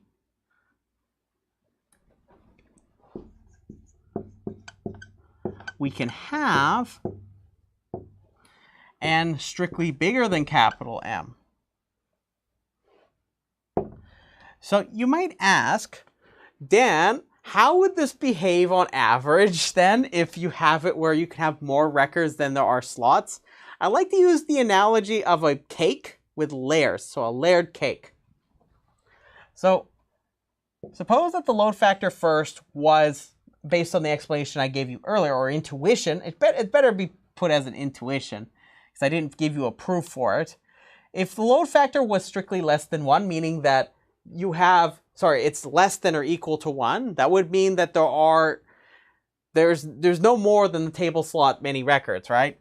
So the intuition would be that if your load factor says about 1, that you should expect it to be that when you put things in here, it'll go here, then it might go over here, then it might go over here, then it might go over here, it might go over here. The point is it fills up the first layer. That's the intuition behind it. Now, I must stress that this is just a helpful intuition. However, as soon as I have more records than table slots, the load factor now plays more of a role, and the load factor actually dictates how many layers you're going to have for your cake. So for example, if the load factor was say in this case, it was like 4, you may have 4 layers to the cake. And for each one, if they're uniformly spread across the keys are uniformly spread like this, then you should expect it to act this way for each one of the layers. At least that's the statistical intuition behind this. So you might ask, okay, so what is this then? Well, surely it can't be more than just slightly beyond this, and the fact that the load factor can be less than 1. We have to account for this. So notice that on average, instead of just being big O of 1, it's going to be big O of 1 plus alpha, where alpha is the load factor. So notice that if you keep alpha relatively small or constant, it's going to just still be big O of 1. That's the big thing I really want you to notice. So you might say that the time to traverse the list on average is this. So here's a practice that you can use to make sure that big O of 1 plus alpha stays big O of 1.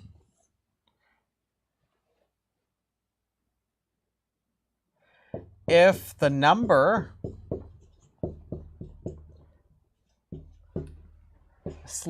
of slots is proportional to the number of elements in the table, number of elements or records,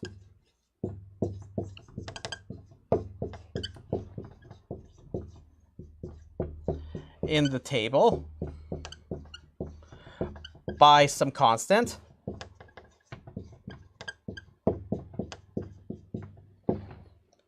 then what does that mean? Then if I look at alpha, then it's n over m. But if these only differ by some constant, so by some multiplicative constant, then this is big O of 1.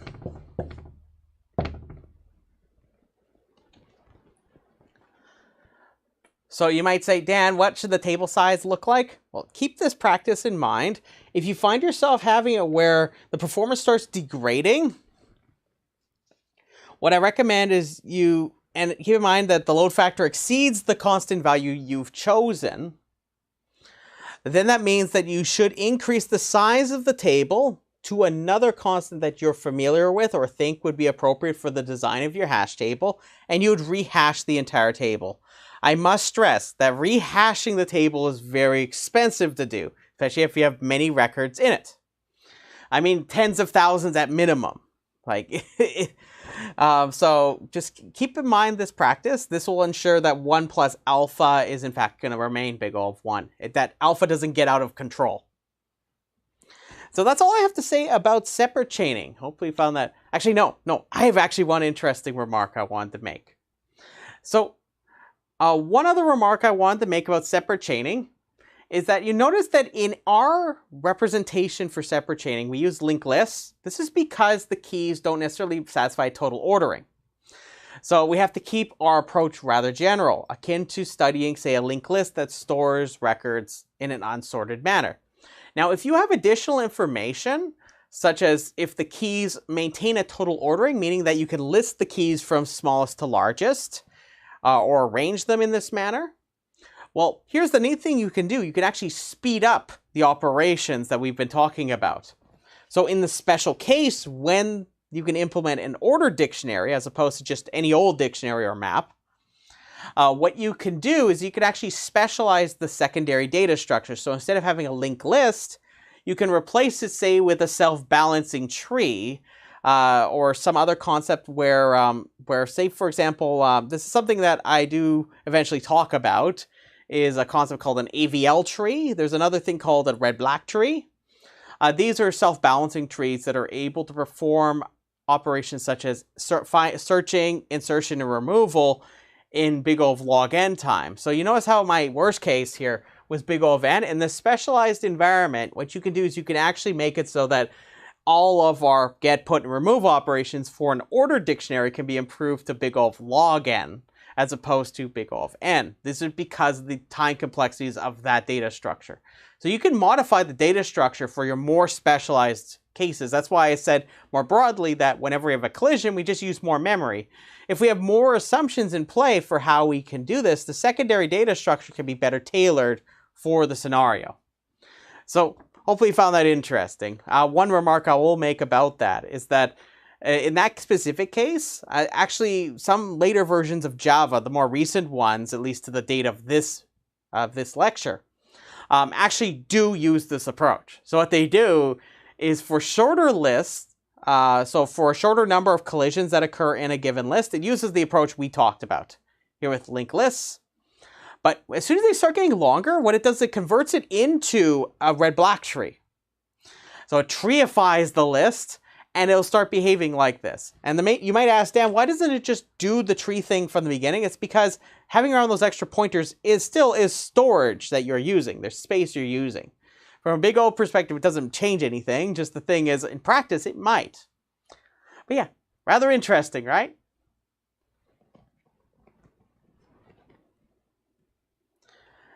Okay, I'm just going to switch my marker here. But if anyone has any questions, just don't hesitate to bug me. I'm just going to switch my marker.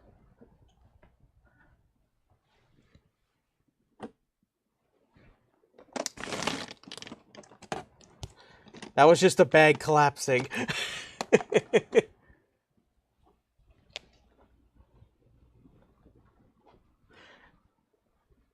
The learning zone has a lot of very exciting things in it. Huzzah! And it's gone. It's gone.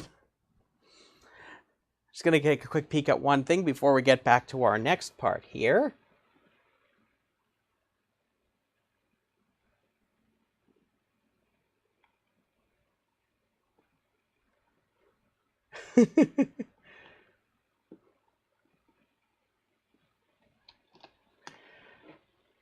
Let's see here.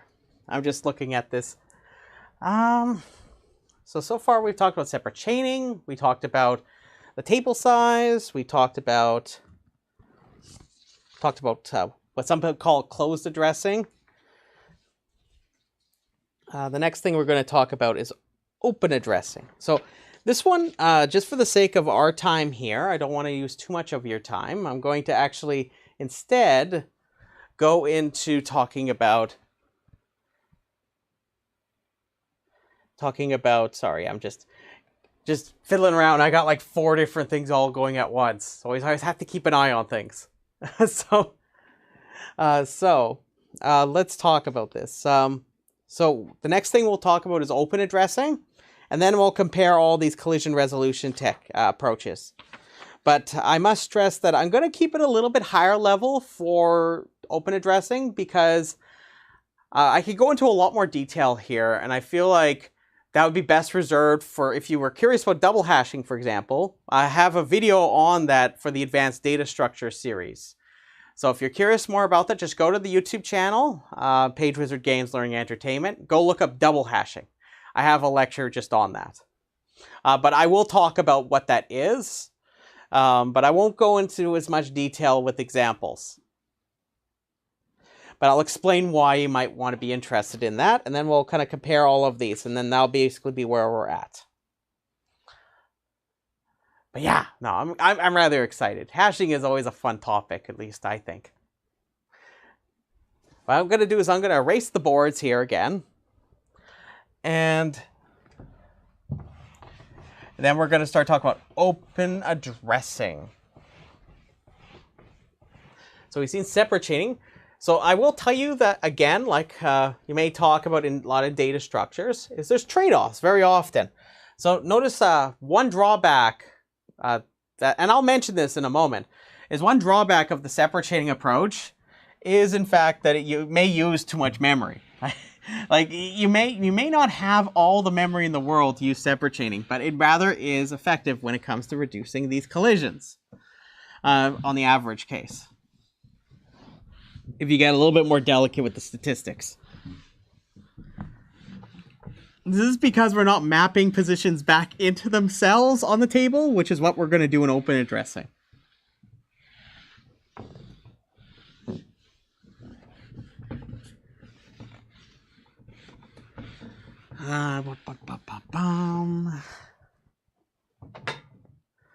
Okay.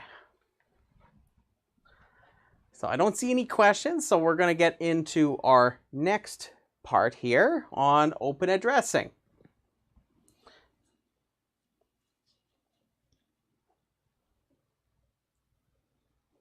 So we talked about the idea of a load factor, which will become a little bit more relevant in our discussion here in a moment. The next approach will have it where alpha, the load factor, is probably going to be less than 1. This is because we always want to make sure there's enough room in the table. Otherwise, we might have to explore the whole thing. So anyways, next we're going to talk about open addressing. So we've previously talked about separate chaining.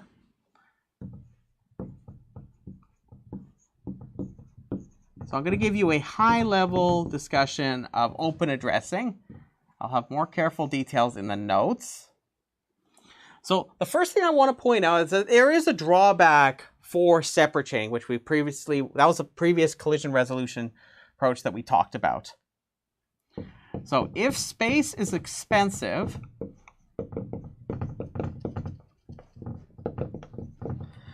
separate chaining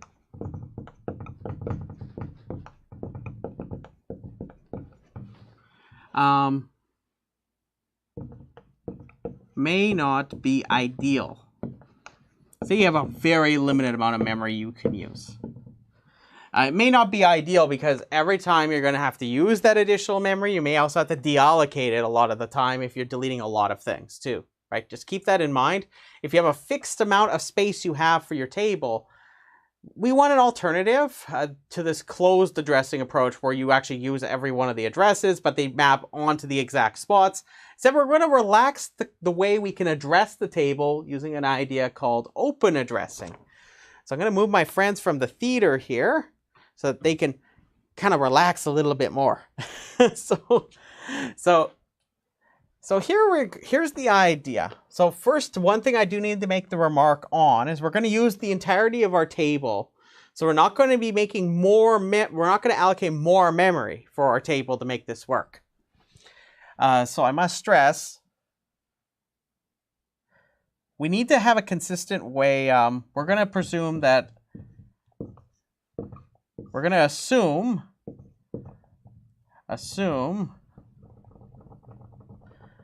that n is the number of records or elements is less than m, meaning that, so the load factor, alpha, which is the ratio of the number of records and elements over the number of table slots, is less than 1. So also a couple other things. First, we're going to use every bit of our table. So we're not going to be mapping into like new memory locations or anything like that to make this work. We're going to use the table as given.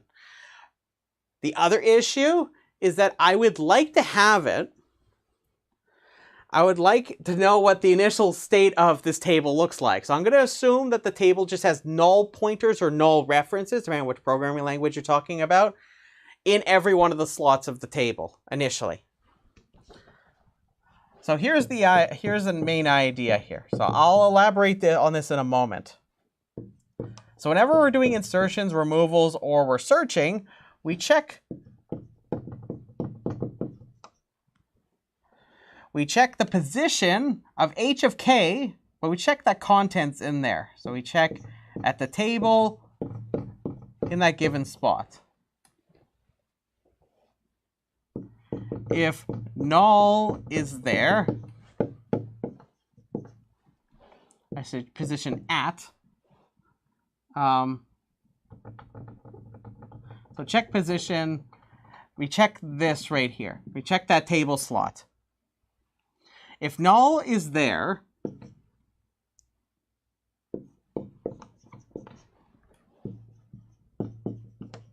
then we can insert. Another interesting question. If null is in fact there, does it exist in the dictionary or map? No, it just doesn't. So the hash table, we know it isn't there because nothing's there. It's hence why we can safely insert. I'll say insert safely. I'll put in parentheses safely.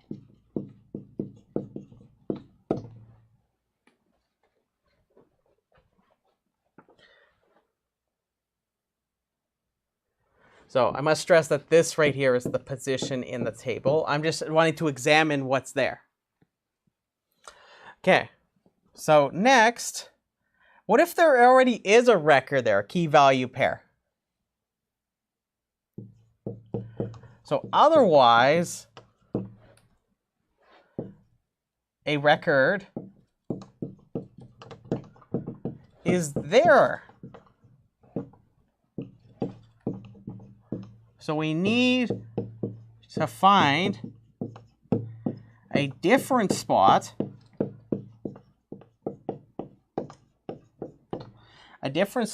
in the table,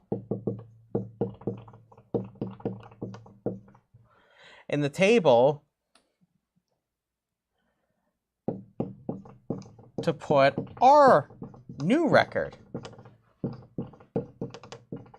right? So there's two issues at hand. So first, if we already have something in that spot, the hash function will get us to that spot. But there's another issue. What if ever I want to access this record in the future? Can it be that this way I access it, can it be like something that changes on a whim? Maybe, maybe not, but either way, it's probably not a wise idea, especially in this setting. So I can use the hash function to tell me where it should be, but then I need to know how to get to this other spot or other slot in the table. So in open addressing, we're going to use the idea of what is called a probing sequence. And that's going to be the heart of this. A probing sequence. A probing sequence tells us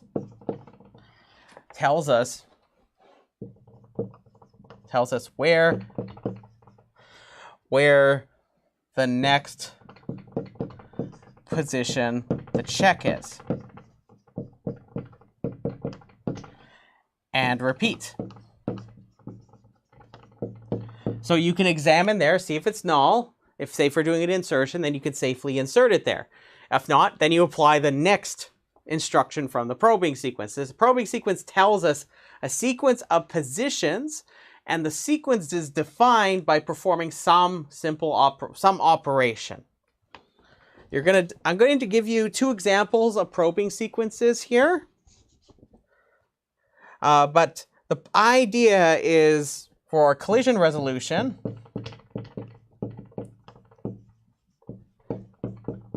is as follows. So it says probe. So probe to find the next available slot of T using a probing sequence. So I'll define what I mean by this in a moment. Using a probing sequence.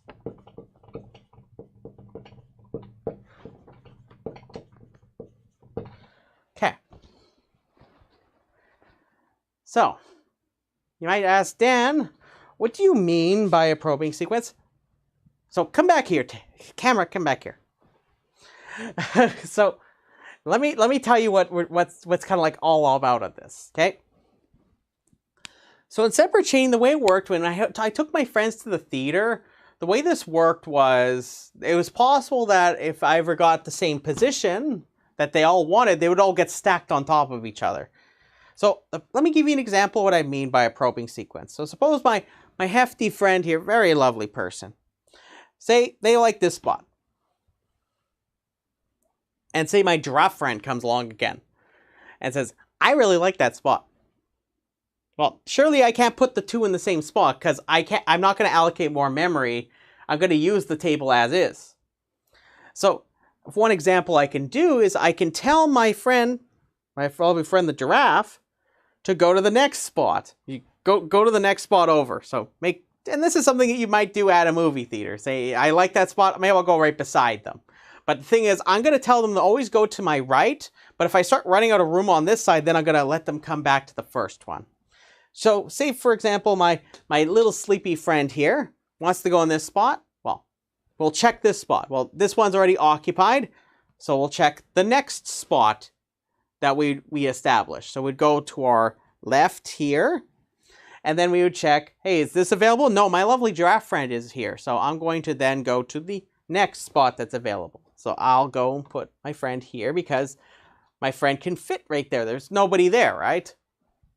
Well, naturally, what we're going to do is we're going to just use some pretty basic modular arithmetic to do something like this, where we're going to incrementally, or if you think of it from the top-down perspective, we would get them to the next spot below, and below, and below, and below. We'll go to each successive spot, examining if they can go there.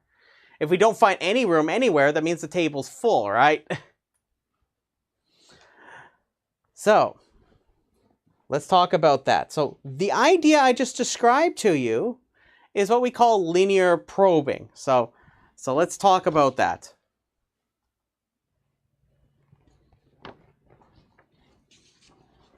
So, it's the first of the two probing sequences I was going to define for you.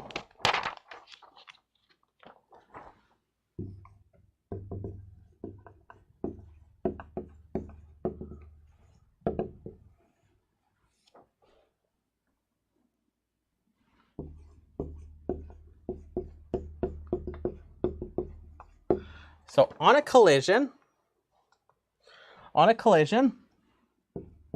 check the next successive position modulo m. We talked about that before, until a spot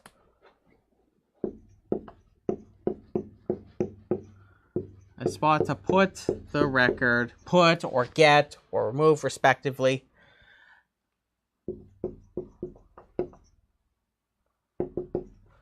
is found.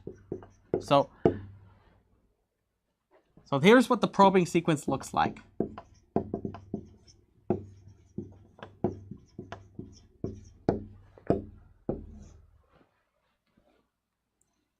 So first I check h of k.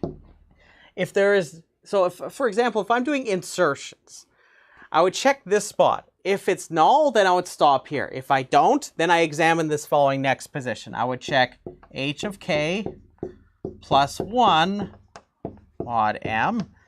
If this spot is not occupied, then I would insert right here. If it isn't, then I'm going to go to the next spot over. So next I would check h of k plus 2 mod m. Again, same idea. And then you would keep doing this. You would have h of k plus 3 mod m, and so on. I must stress that this probing sequence, this scheme, does not require that capital M be a prime number, but some of these open addressing techniques actually do rely on the necessity for the table size to be prime. That's one I'm going to talk about in a moment. So here's the way I like to think about this, is that I like to think of it like I'm a bunny rabbit. So imagine if I was a bunny rabbit and I'm trying to find my hole where I have my naps. So I would first start off where I think the hole is, but if the hole isn't there, then I have to hop to the next spot I would check. To help me remember where it is, I need to make sure I follow the probing sequence to tell me where to go to find my hole. So in my case, if say I get to H of K, but there's no hole here, I would hop to the next position. I would check if my hole's there. It's not there, so I'm going to go to the next position. I hop to the next spot, and I would keep doing this until I hit a spot where there is something there, a hole that I can hop in. This is just like null. So you can imagine like a bunny rabbit trying to find their hole to have a nap. Isn't that nice? So that's the idea behind linear probing. So I thought it'd be a good idea I do an example with you. I'll have pseudocode for inserting and searching in the notes. But one thing I must stress is that you're going to need an additional check than just simply examining each one. You have to make sure that there's a cap on that you don't examine over and over again all the positions, right? Because keep in mind, you can keep doing this forever, right? Because it's mod M. So you need a cap when you're doing this type of search process where you'll be inserting, removing, or searching. So you need to check until you've examined every slot in the table. If you've examined every slot, then so if you're, for example, doing a search, then you know it failed, right? You couldn't find anything. If you have no more slots, then you can't insert anymore. If you're trying to do a removal, your removal failed because you failed to find it. So that's one small check you're going to need to include. So I recommend you have a counter variable keeping track of this. But otherwise, it follows a very similar setup to the search algorithm I gave you for separate chaining, except instead here, you're going to apply this probing sequence where you just take our position, you increment it up by 1, and then you apply mod M. So you just go to the next position. You're going to see this in our example here. And you're going to find out very quickly that the time complexities that we obtained before for separate chaining are going to be just as true here. For very similar reasons, just the difference, of course, is that how many average number of collisions you're going to get might differ. So I thought we would do an example, so let me head over here.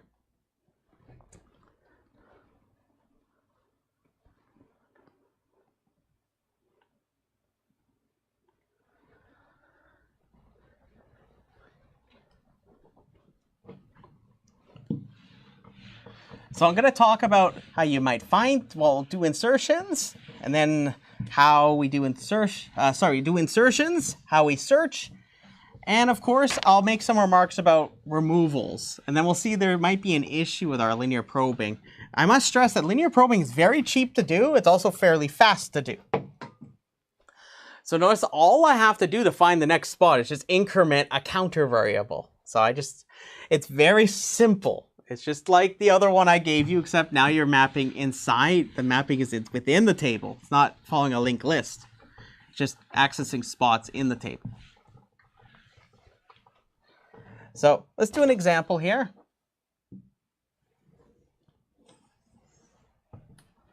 Suppose that I have M is 9. So this is my table T. Say I have 9 slots. 1, 2, 3, 4, 5, 6, 7, 8, 9.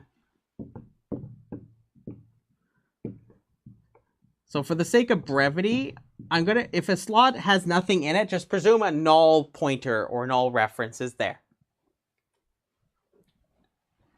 So so this is going to be my hash function. H of k, or h given k, is k mod 9.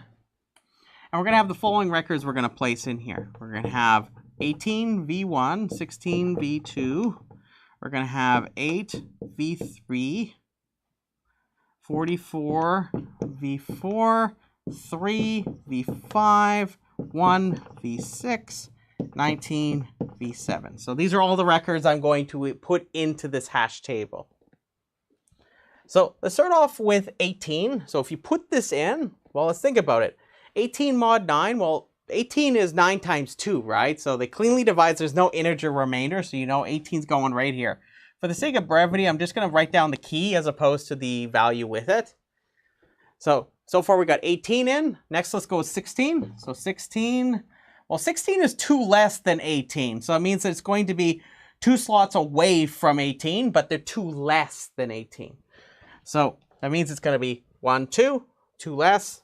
You got to remember, think of it like a wraparound. So whenever it gets bigger, it goes back like this. If it gets smaller, it goes back like this.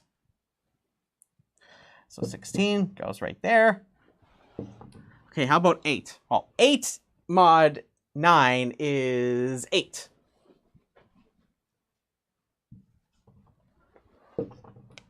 So far, nothing too interesting. There's no collisions or anything yet. 44. Okay, that's 1 less than 45, right? Because 9 times 5 is 45, right? So that's 1 less. What does that mean? It means it will go right here, right?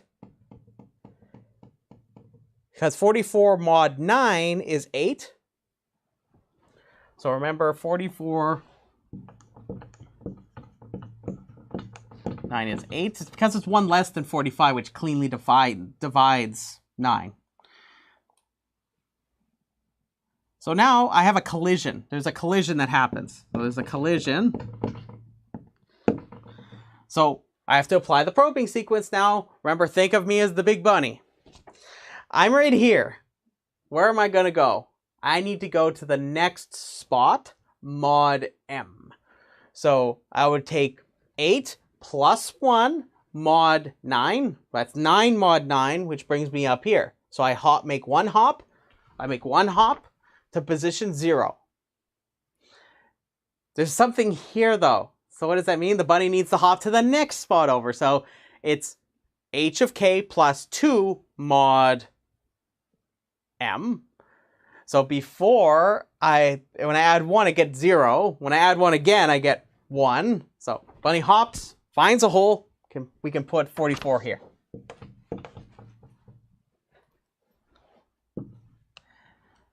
So next, let's do 3. 3 is a piece of cake. Because 3 mod 9 is just 3. 1, well, same idea. 1 mod 9 is 1, but this is occupied, so I'm going to have to hop. The bunny hops, puts me right here. Do you see when the hops occur? One very important thing I really want you to notice, like I was saying earlier, I need some way to know and help the bunny get to the hole, right? So say, for example, when we did the insertion of 44, I started here, then I hopped up to 8, this position here, then I hopped right there, and I found a spot, right? Notice this is a chain of hops that I'm trying to preserve so that I can always ensure I get to this. So please keep this in the back of your mind, or keep it as a feather in the back of your cap. It's rather important for this. So next, we've got 19. So 19. Well, 18 mod 9 is 0, so 19 mod 9 has to be 1. That's 1 higher. So I get to be right here. Well, that's not available, so I go to the next one. So the bunny hops, then the bunny hops again, and then the bunny hops again. So that brings me at position 4. And now we've done all of our insertions. Piece of cake, right? Piece of cake. So now the real natural question is, okay, so if ever I want to get, say if I want to get 44, I use 44 mod 9, that gives me 8. So position 8. I know 8's right there, but it's the position, right? 8 plus 1, 8 plus 2. Remember, this is all mod M, right? So notice that gets me the 44. I preserve the hop, so the bunny can hop to the appropriate spot. So if I want to do insertions, if I do a removal, actually, before I get to removals, as a remark, notice that if there was, in fact, a duplicate key that I was going to attempt to put in here, it would have to fall along this probing sequence, right? Because it would have to exist along the chain of hops, right? So be aware that you can't just simply just be like, yeah, look, I just hop, I find the spot. But remember, when you're doing insertions, you have to check if it's the same key, right? If it's the same key, then you have a duplicate and you cannot put it in. It violates the properties of a map or dictionary. How about removals? How about a removal? Let's think about this. Say, for example, we had 19.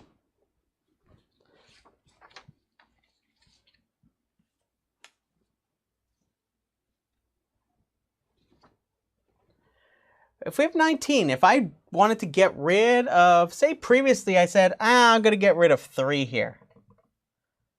Can I do that? Can I just get rid of 3 right there and just leave it at that? Make it null? Does that make sense?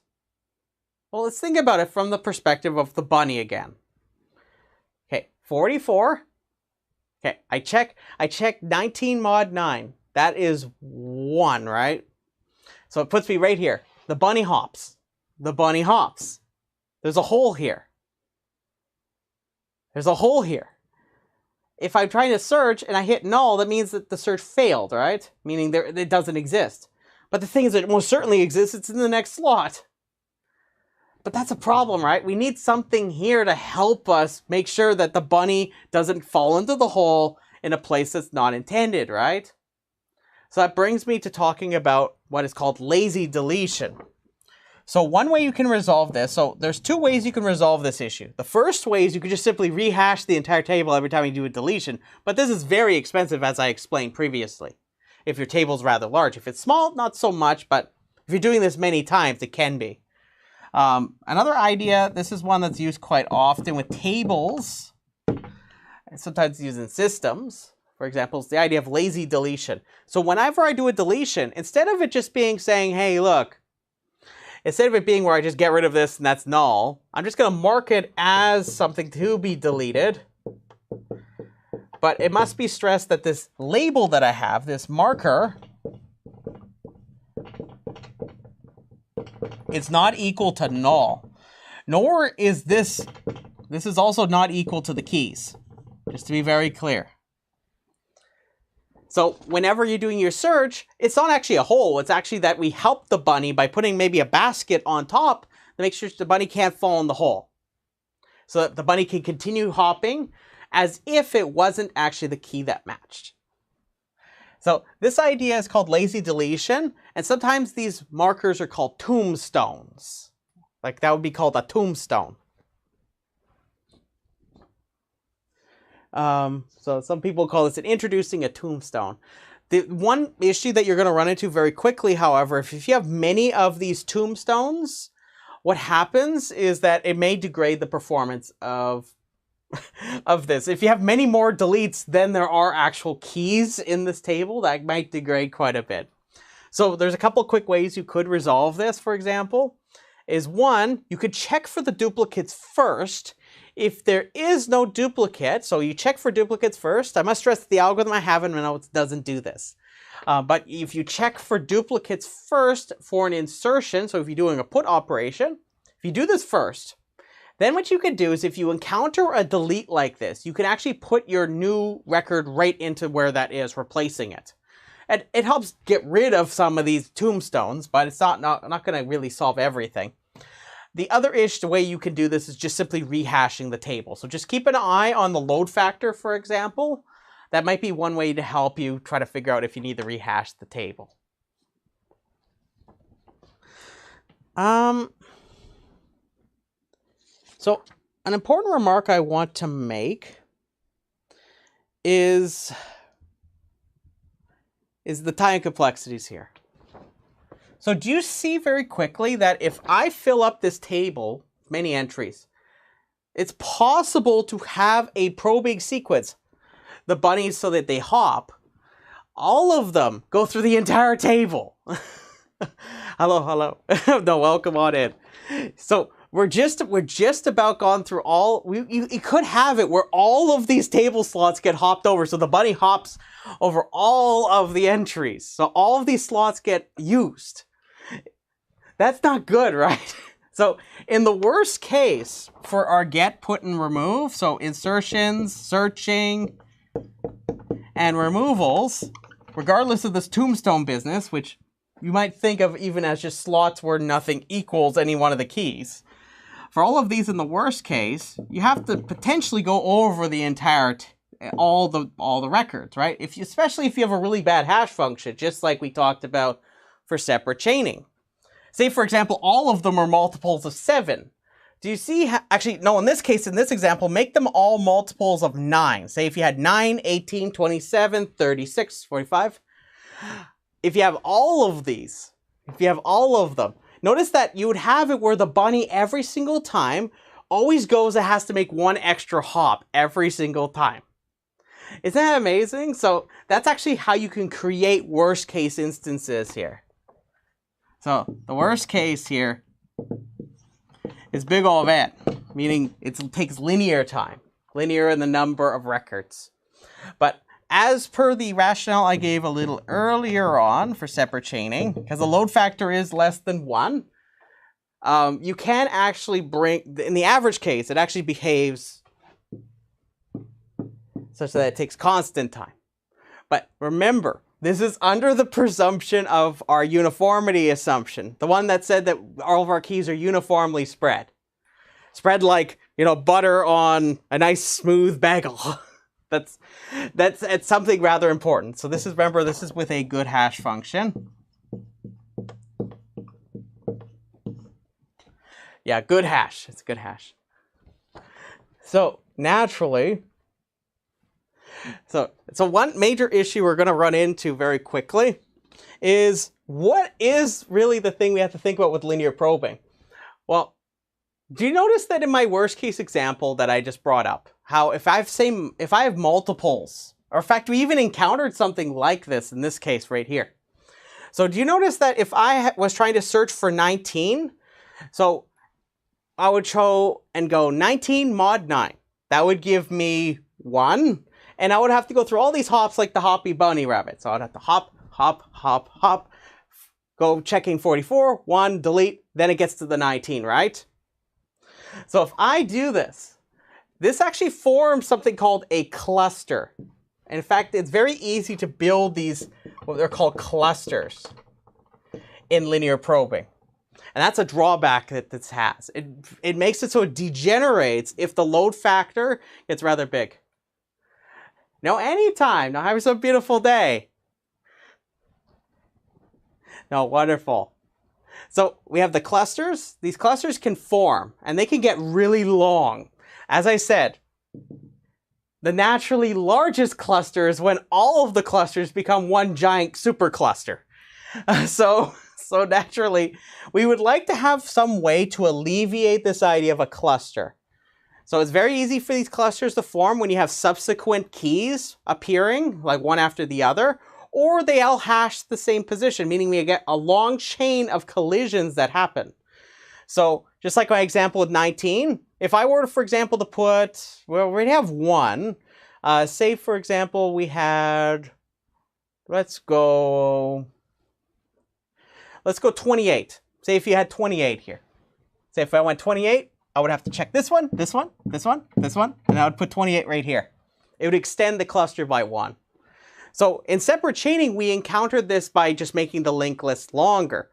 In linear probing, they form these things called clusters. So what I would like to do, one natural way to try to resolve this issue is by trying to spread out the indexing of the positions for our probing sequence. So instead of having the bunny hop from one position to the other, like this, instead, we want to give the bunny rocket-powered boots. Yeah, try to imagine like a cute little bunny going at rocket speed, just zoom. I would like some way that this bunny can hop pretty far along on my table. So instead of it being where I go hop, hop, hop, instead we want the bunny to have the ability to really make those excess jumps so we can try to avoid clustering. Now, it does not ultimately resolve clustering, but it most certainly will alleviate it. So instead of it being one hop like this, I would like to make it so it hops instead more like this, where it hops quite a bit of distance. So that's going to be one other issue that we want to resolve here. So linear probing, fast, efficient, and it also has this property that it's fairly easy to implement too. Like, remember, this is all just within the table itself, but the probing sequence we have has issues. So it brings me to the next probing sequence, and I lovely set it up like this so we can save ourselves a little bit of time here. So let's talk about double hashing. So again, like I said, if you're looking for the pseudocode for these things, I have the notes. They're available on Patreon, on patreon.com/PageWizard. Sorry, I'm getting really excited here.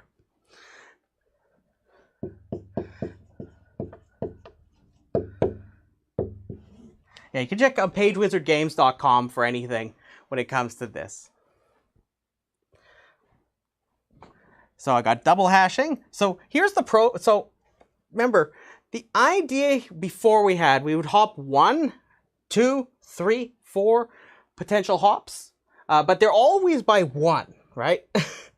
What I would like to do is I would have it so that it's able to scale and make the hops larger. And I want it to also depend on the key itself.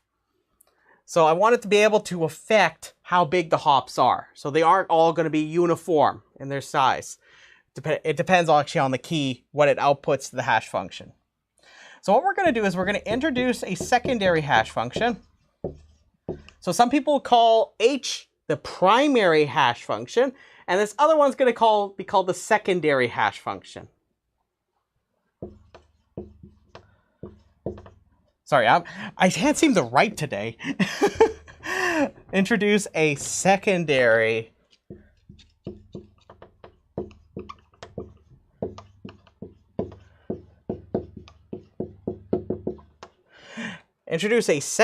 hash function. We're going to call this H prime, where its input is going to be a key. But I want to have, so we're going to have it so that it allows us to have differing hop sizes. So this is what its purpose is going to be. So we want to make it so that the hop sizes differ. Now, this is what the secondary hash function is going to be used for. So the idea is we're trying to make it so it isn't going to be where they're all just going to clump up again. Now, they might clump up with a specialized, tailored scenario, but most certainly it will not give you the same situation. This is going to look at more like a generalization of linear probing. So anyways, let's see here. So as that being said, it's supposed to give us the size of the hop.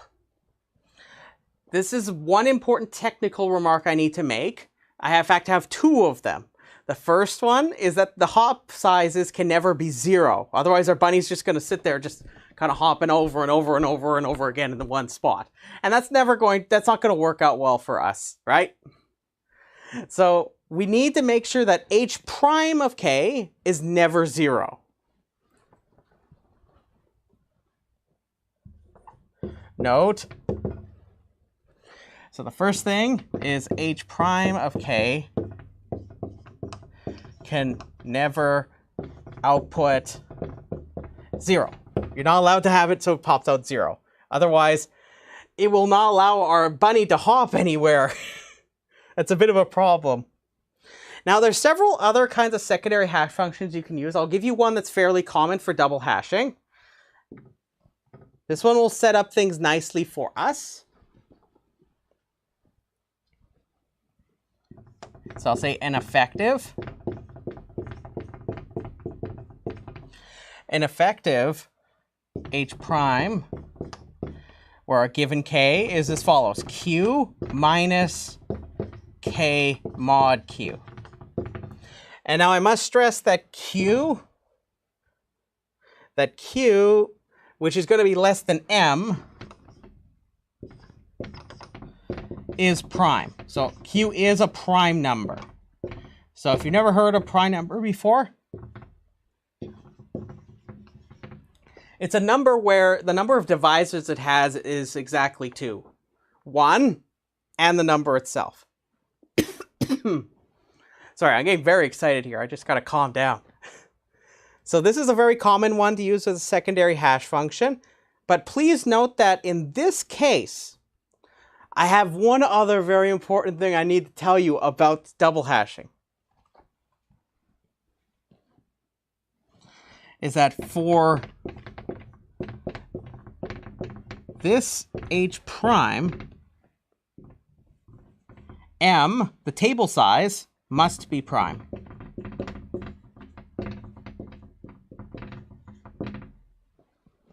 That's key for this to work. I'll show you an example of where this all breaks down pretty soon. So remember, linear probing, you only make a hop size of 1. In this double hashing, the hop sizes will now differ depending on h prime. So now I want to give you the probing sequence, okay? So let's see the probing sequence. So to make this a little easier for us to see, and I must stress that the time complexities will not differ from aspect in terms of big O for double hashing, because all I'm doing is just changing the probing sequence. You can still have the nasty situations happen as exactly I described. Just the thing is now we're trying to reduce the clustering, which ultimately will try to reduce the average numbers of collisions. But remember, at the end of the day, if you have a fixed size for some of these parameters, you're going to be okay. Remember, the load factor is less than 1 always here. Or it's at most 1, to be a bit more precise, if you want to allow the table to be completely filled. So here's the probing sequence for double hashing.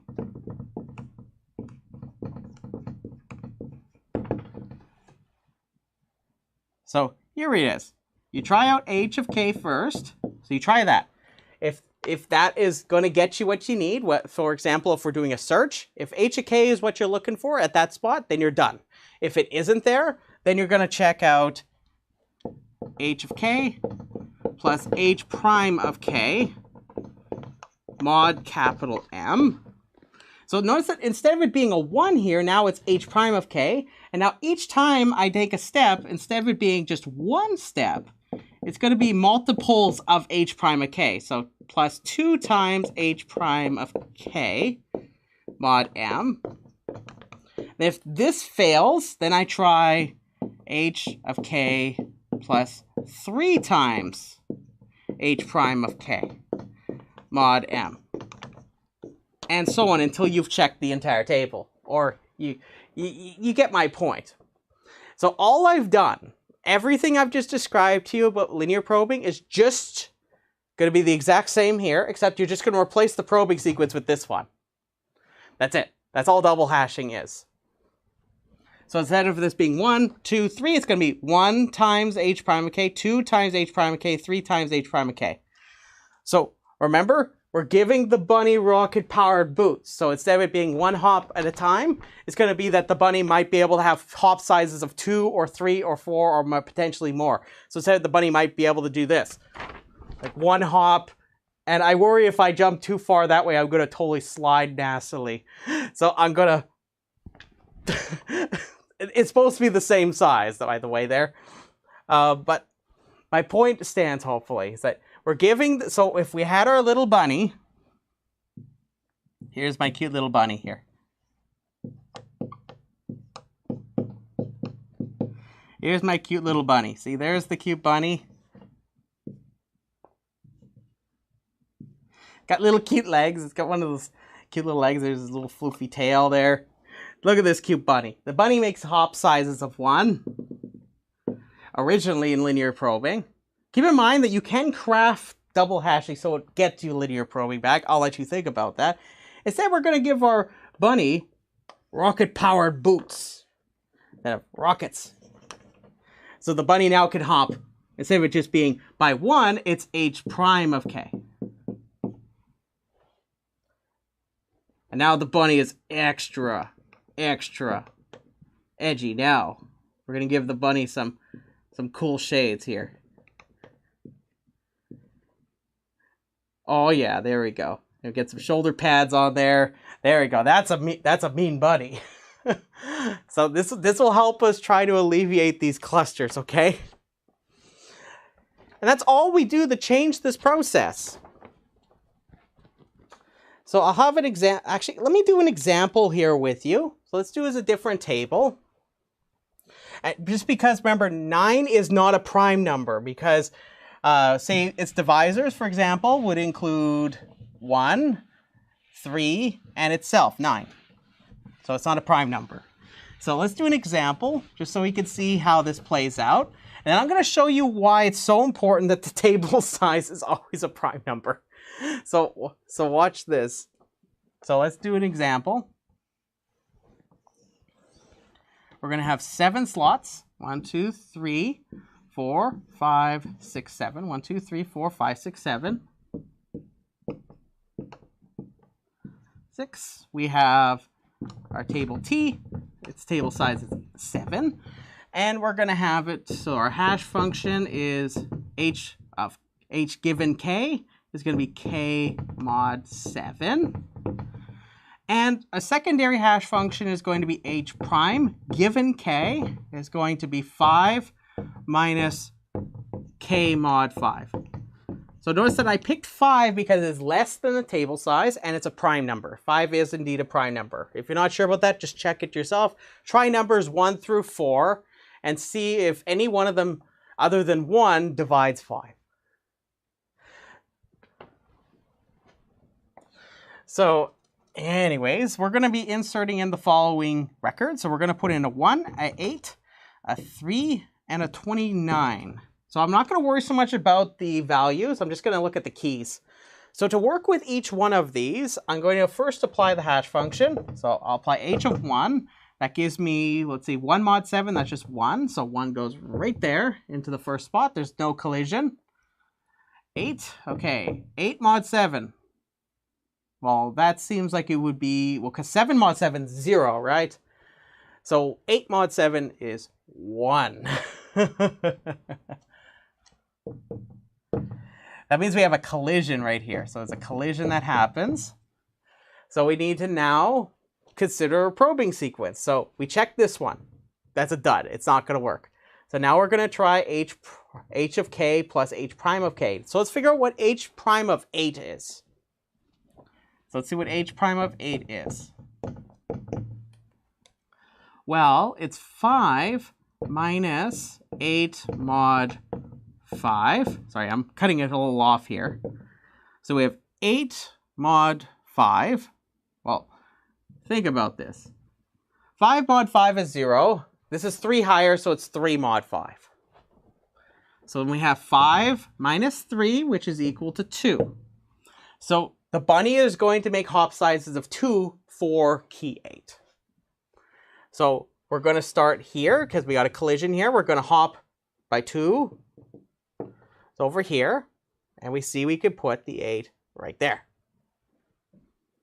Now note, if there was something here occupying this, I would hop by another 2, and then another 2, because these are multiples of 2, our hop size. Remember, our bunny now can hop by sizes of 2 for 8. You're going to see that now it depends actually on the key that we give for the secondary hash function. So sometimes the top sizes will be 1, sometimes it'll be 2, sometimes it might be 5. It's hard. You have to check. Okay, now let's try 3. Well, h of 3, that's just a piece of cake. That's just 3. Well, oopsie daisy. That's going to be a problem. We have a collision, because we already have 8 in that slot. So let's figure out what h prime of 3 is.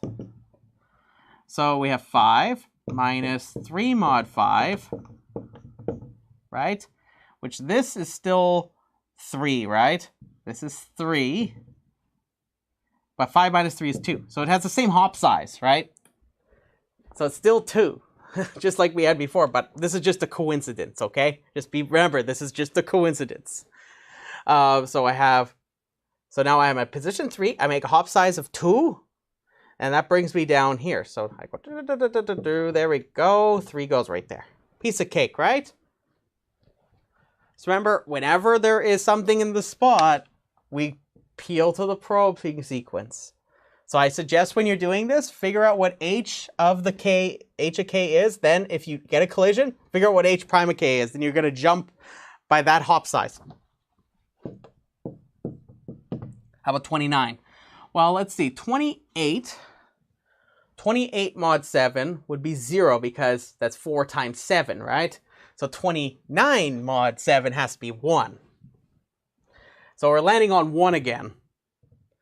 So Notice 1 has 1 in it. It's kind of funny how that works out. So we got to check what h prime of 29 is. Well, that's 5 minus 29 mod 5. Which this, well, 29 mod 5. Okay, 25 mod 5. That's 0, right? But this is 4 higher than that, because 29 is 4 higher than 25. So we have this being 4. 5 minus 4 is 1. So what does that mean? That means we're going to have a hop size of 1, just like we had with linear probing that one time. So now notice that I have 1, so I'm just going to hop on down one single hop here, and 29 goes right here. Piece of cake, right? So this is how double hashing works. So everything I told you about insertion, removal, searching, it's the same as it was for linear probing, except just this is different. That's it. And the time complexities are the same. The worst case is still big O of n for get, put, and remove. Average case with a good hash function, good as we defined earlier, will be big O of 1. And keep in mind, remember, the load factor in these cases is always going to be at no more than 1. In fact, it stays, if you don't have it getting full, then it has to be the case it's less than 1. So just please keep that in mind. Just remember, even though that is the case, as the table fills, you will have it where you're going to have it where you're going to start, sorry, I'm getting really excited here. You're going to have it where collisions are bound to occur. Like the intuition isn't just enough. It will happen, and it will happen more often as it gets full. So that's why I'm mentioning that the load factor is rather important. So I will come back to that actually in a moment. So I thought it would be very important I show you why the table size for double hashing, as I said previously, it needs to be a prime number. So again, like I said, I'll have some pseudocode in the notes for what we just discussed here.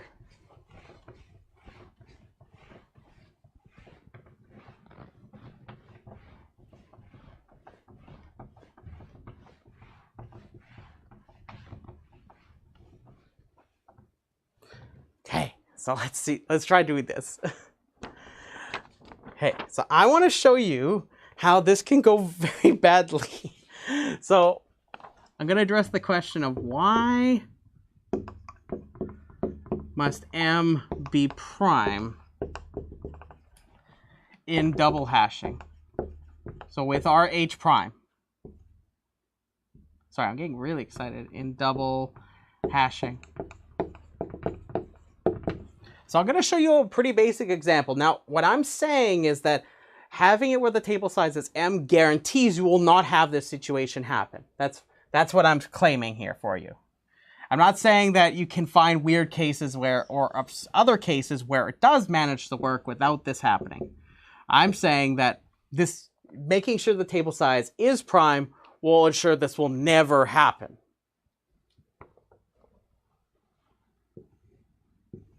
We're going to have 8 slots this time around. 1, 2, 3, 4, 5, 6, 7, 8. 5, 6, 7, and table size. There's table T. And we're going to have H of K. It's going to be K mod 8, like we've been doing up to this point. And the secondary hash function. Secondary hash function. This time is going to be 7 minus K mod 7. So as I pick the prime number, that is less than 8. So next, let's try putting some things in. I'm going to put 2, 6, and 10. Now this is a very specific example, but I encourage you to think about other ways you can get this to happen. So if I do 2, 6, and 10 as the keys, well, if I do 2 mod 8 is just 2, right? I'm sorry, I'm just getting really excited here. I had to really drink something.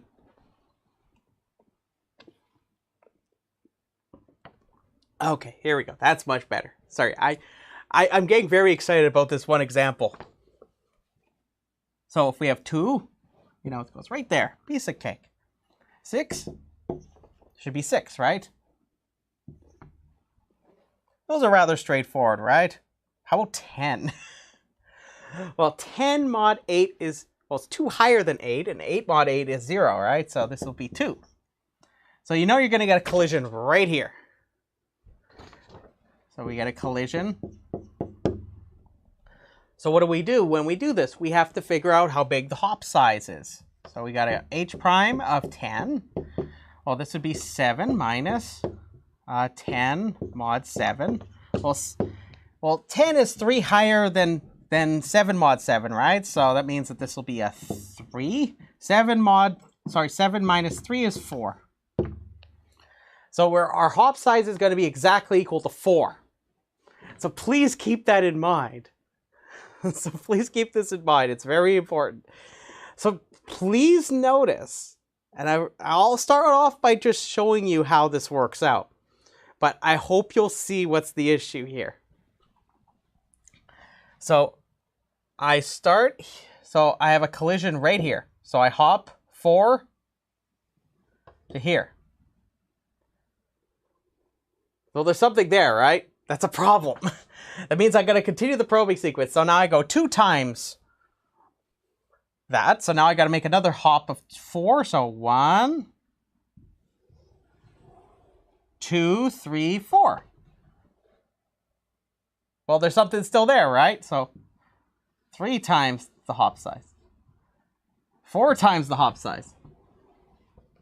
5 times the hop size. 6, 7, and so on, and so on, and so on. Do you see that I'm never, assuming that I don't have anything in check to make sure that I stop doing this eventually, 10 is not going to get inserted in here.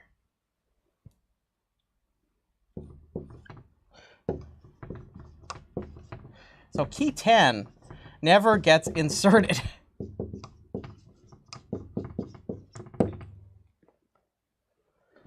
So you might ask, what is this about? So what is kind of like the machinery underneath this that's making it so that we can make sure that we explore every one of the table slots eventually? Because in this example, we only get this situation happening. Well, it's all about some number theory. Now, I'm not going to be proving this claim for you, but it's important that the size of the table and h prime of k, whatever h prime of k is, they have to be what we call relatively prime or coprime. So I'll tell you what that means. So what does relatively prime mean, which is sometimes called coprime?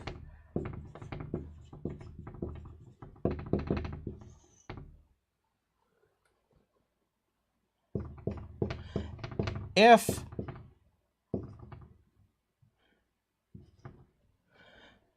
the only positive integer factors or divisors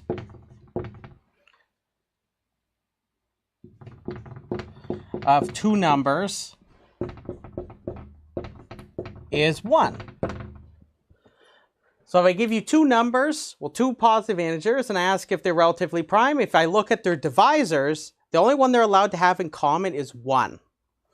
So just as an example, 3 and 8 are relatively prime.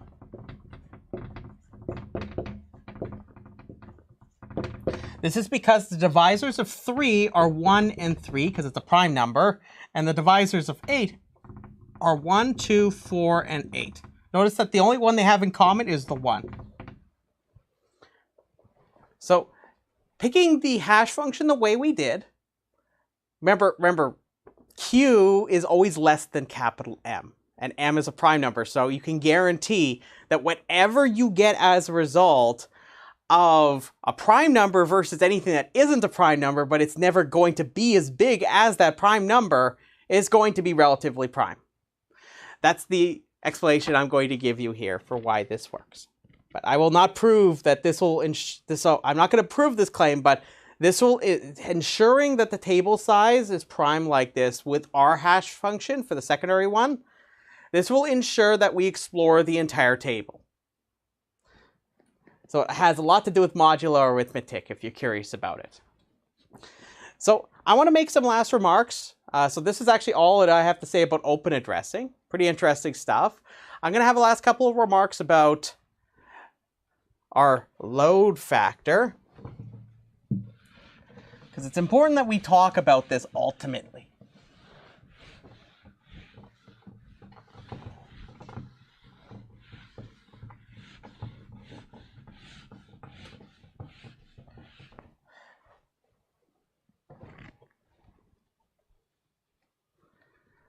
So, one big thing.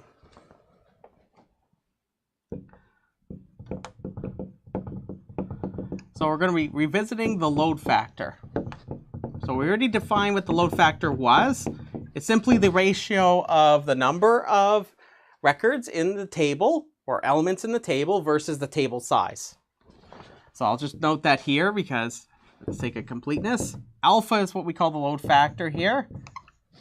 It's the number of records or elements in the table divided by the table size. So remember, the big thing that we get from hashing here, we can implement all main dictionary,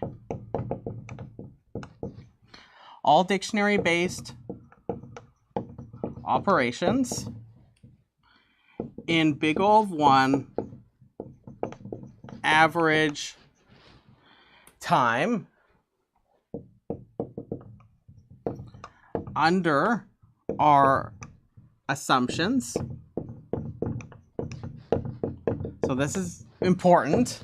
It's under our assumptions we can say this. So we talked about the uniformity assumption. That, you know, the clean, uniformly spreading the keys across the table. That was a very important part of this.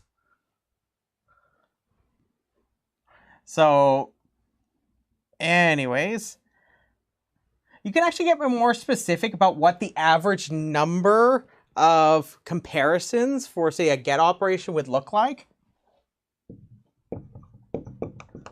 You can be more specific about the average number of comparisons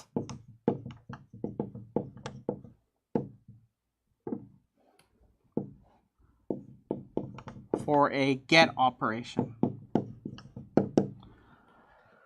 So let me go into a little bit of detail about this. So I must stress I am presenting these without proof. I normally like to prove these kind of claims for you. If you're curious about this in the future, just please let me know. I can most certainly do that for you.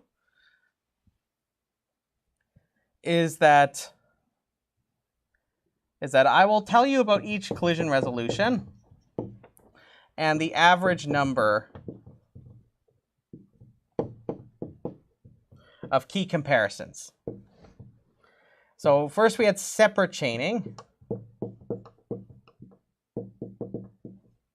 So we had separate chaining. We said that this is 1 plus alpha, right? That's what we talked about earlier. For linear probing, it looks like this instead. 1/2 plus 1 over 2, where all this is in the denominator, 2 times 1 minus alpha squared. So like I said, I have not proven this to you or anything like that. You're encouraged to think about it, but I will not present the proof of why this is the case. Double hashing, it is 1 over 1 minus alpha.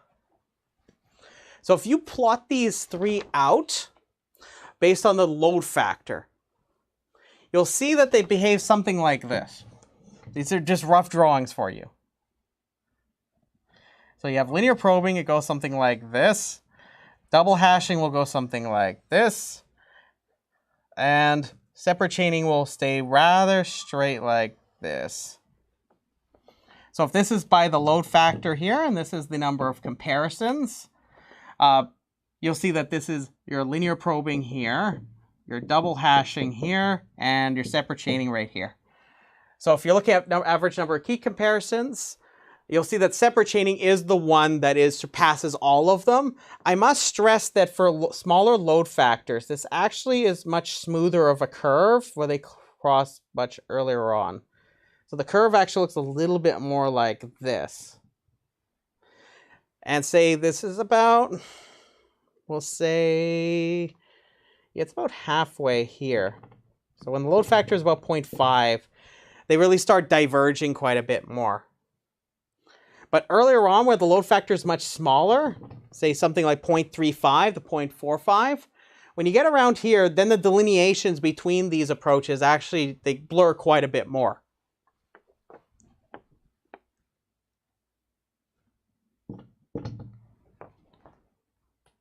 So just to give you some advice about this, about determining the table size that's appropriate for your situation, remember, it always is based on what exactly you're doing with the data and how much you have, but also what you're looking for the amount of collisions or comparisons are made. In this case, we're talking about comparisons. So you might ask, when is an appropriate time to rehash your table? Meaning that you create a larger table, and that means that you're going to have to go through your entire table, taking each one of the records, inserting it into the new larger hash table using your hash function, because you can't just simply translate it over by copying it over. You have to use the hash function because now they may map to different positions. I can ask you to convince yourself of this. So, for example, for linear probing, you may want to rehash if alpha exceeds 0.35 to 0.45. Double hashing, you might do the same thing if it's around 0.5 to 0.6. You'll see that really they start getting a little out of hand around 0.5. So keep in mind, these are just some rough estimates for you. I encourage you to look at my chart. You can really kind of see the difference where they really start schisming off like this. Like they really start going up. Like a little bit past here, it really starts going out of whack. So you don't want it to go up too much. And then of course in separate chaining, we already talked about this.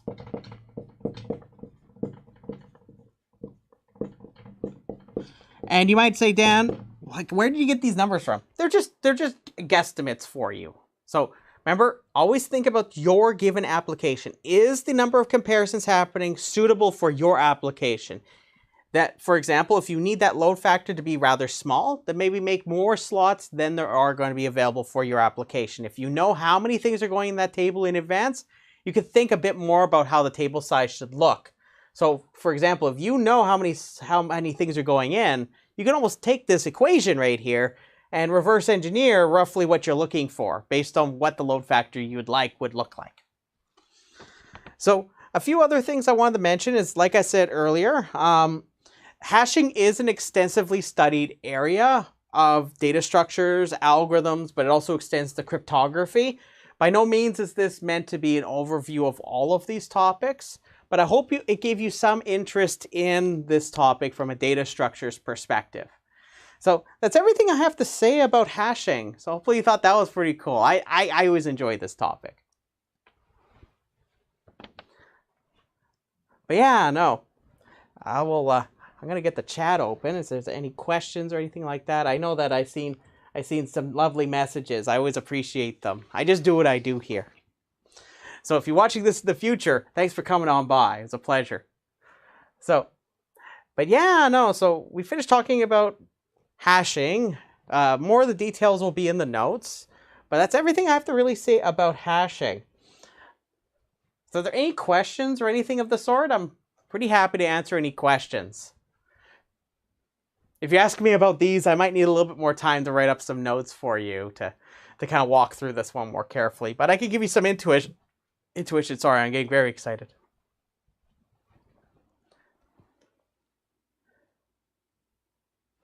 But yeah, no. Yeah, hashing, do you see how the intuition I gave you at the beginning played out? Is that we wanted to try to make those, like the amount we have to traverse through, shorter and shorter and shorter, as we've seen with our linked list example at the very beginning. So in the case of separate chaining, it's actually that we want to contract or make those linked lists shorter for each one of the slots. So we try to design a hash function that's capable of this, or at least try to match something close to this. But in open addressing, they end up being like your hops, your clusters that you get. Most certainly, double hashing doesn't fully get rid of the problem, but it most certainly helps fix the issue of very densely packed clusters. But yeah, no. So if there aren't any questions, I think this is a perfect place for me to stop. I want to say thank you so much for coming on by. And of course, if you like what you watched, make sure you tell your friends. We always have a good time on over here. I do these educational lectures live. And of course, there'll always be more content. You probably have noticed that there's a lot of regular content popping up on the channel. I hope you enjoy some of it. Other than that, of course, share this stuff. It's always a pleasure. And of course, if you really like the stuff beyond that, I encourage you to check out pagewizardgames.com. Do, of course, check out the Data Structures book. That's what all this content here was based on. But in addition to this, you can also check out patreon.com/pagewizard. So I want to say thank you so much and have yourself a beautiful day. I'll see you later.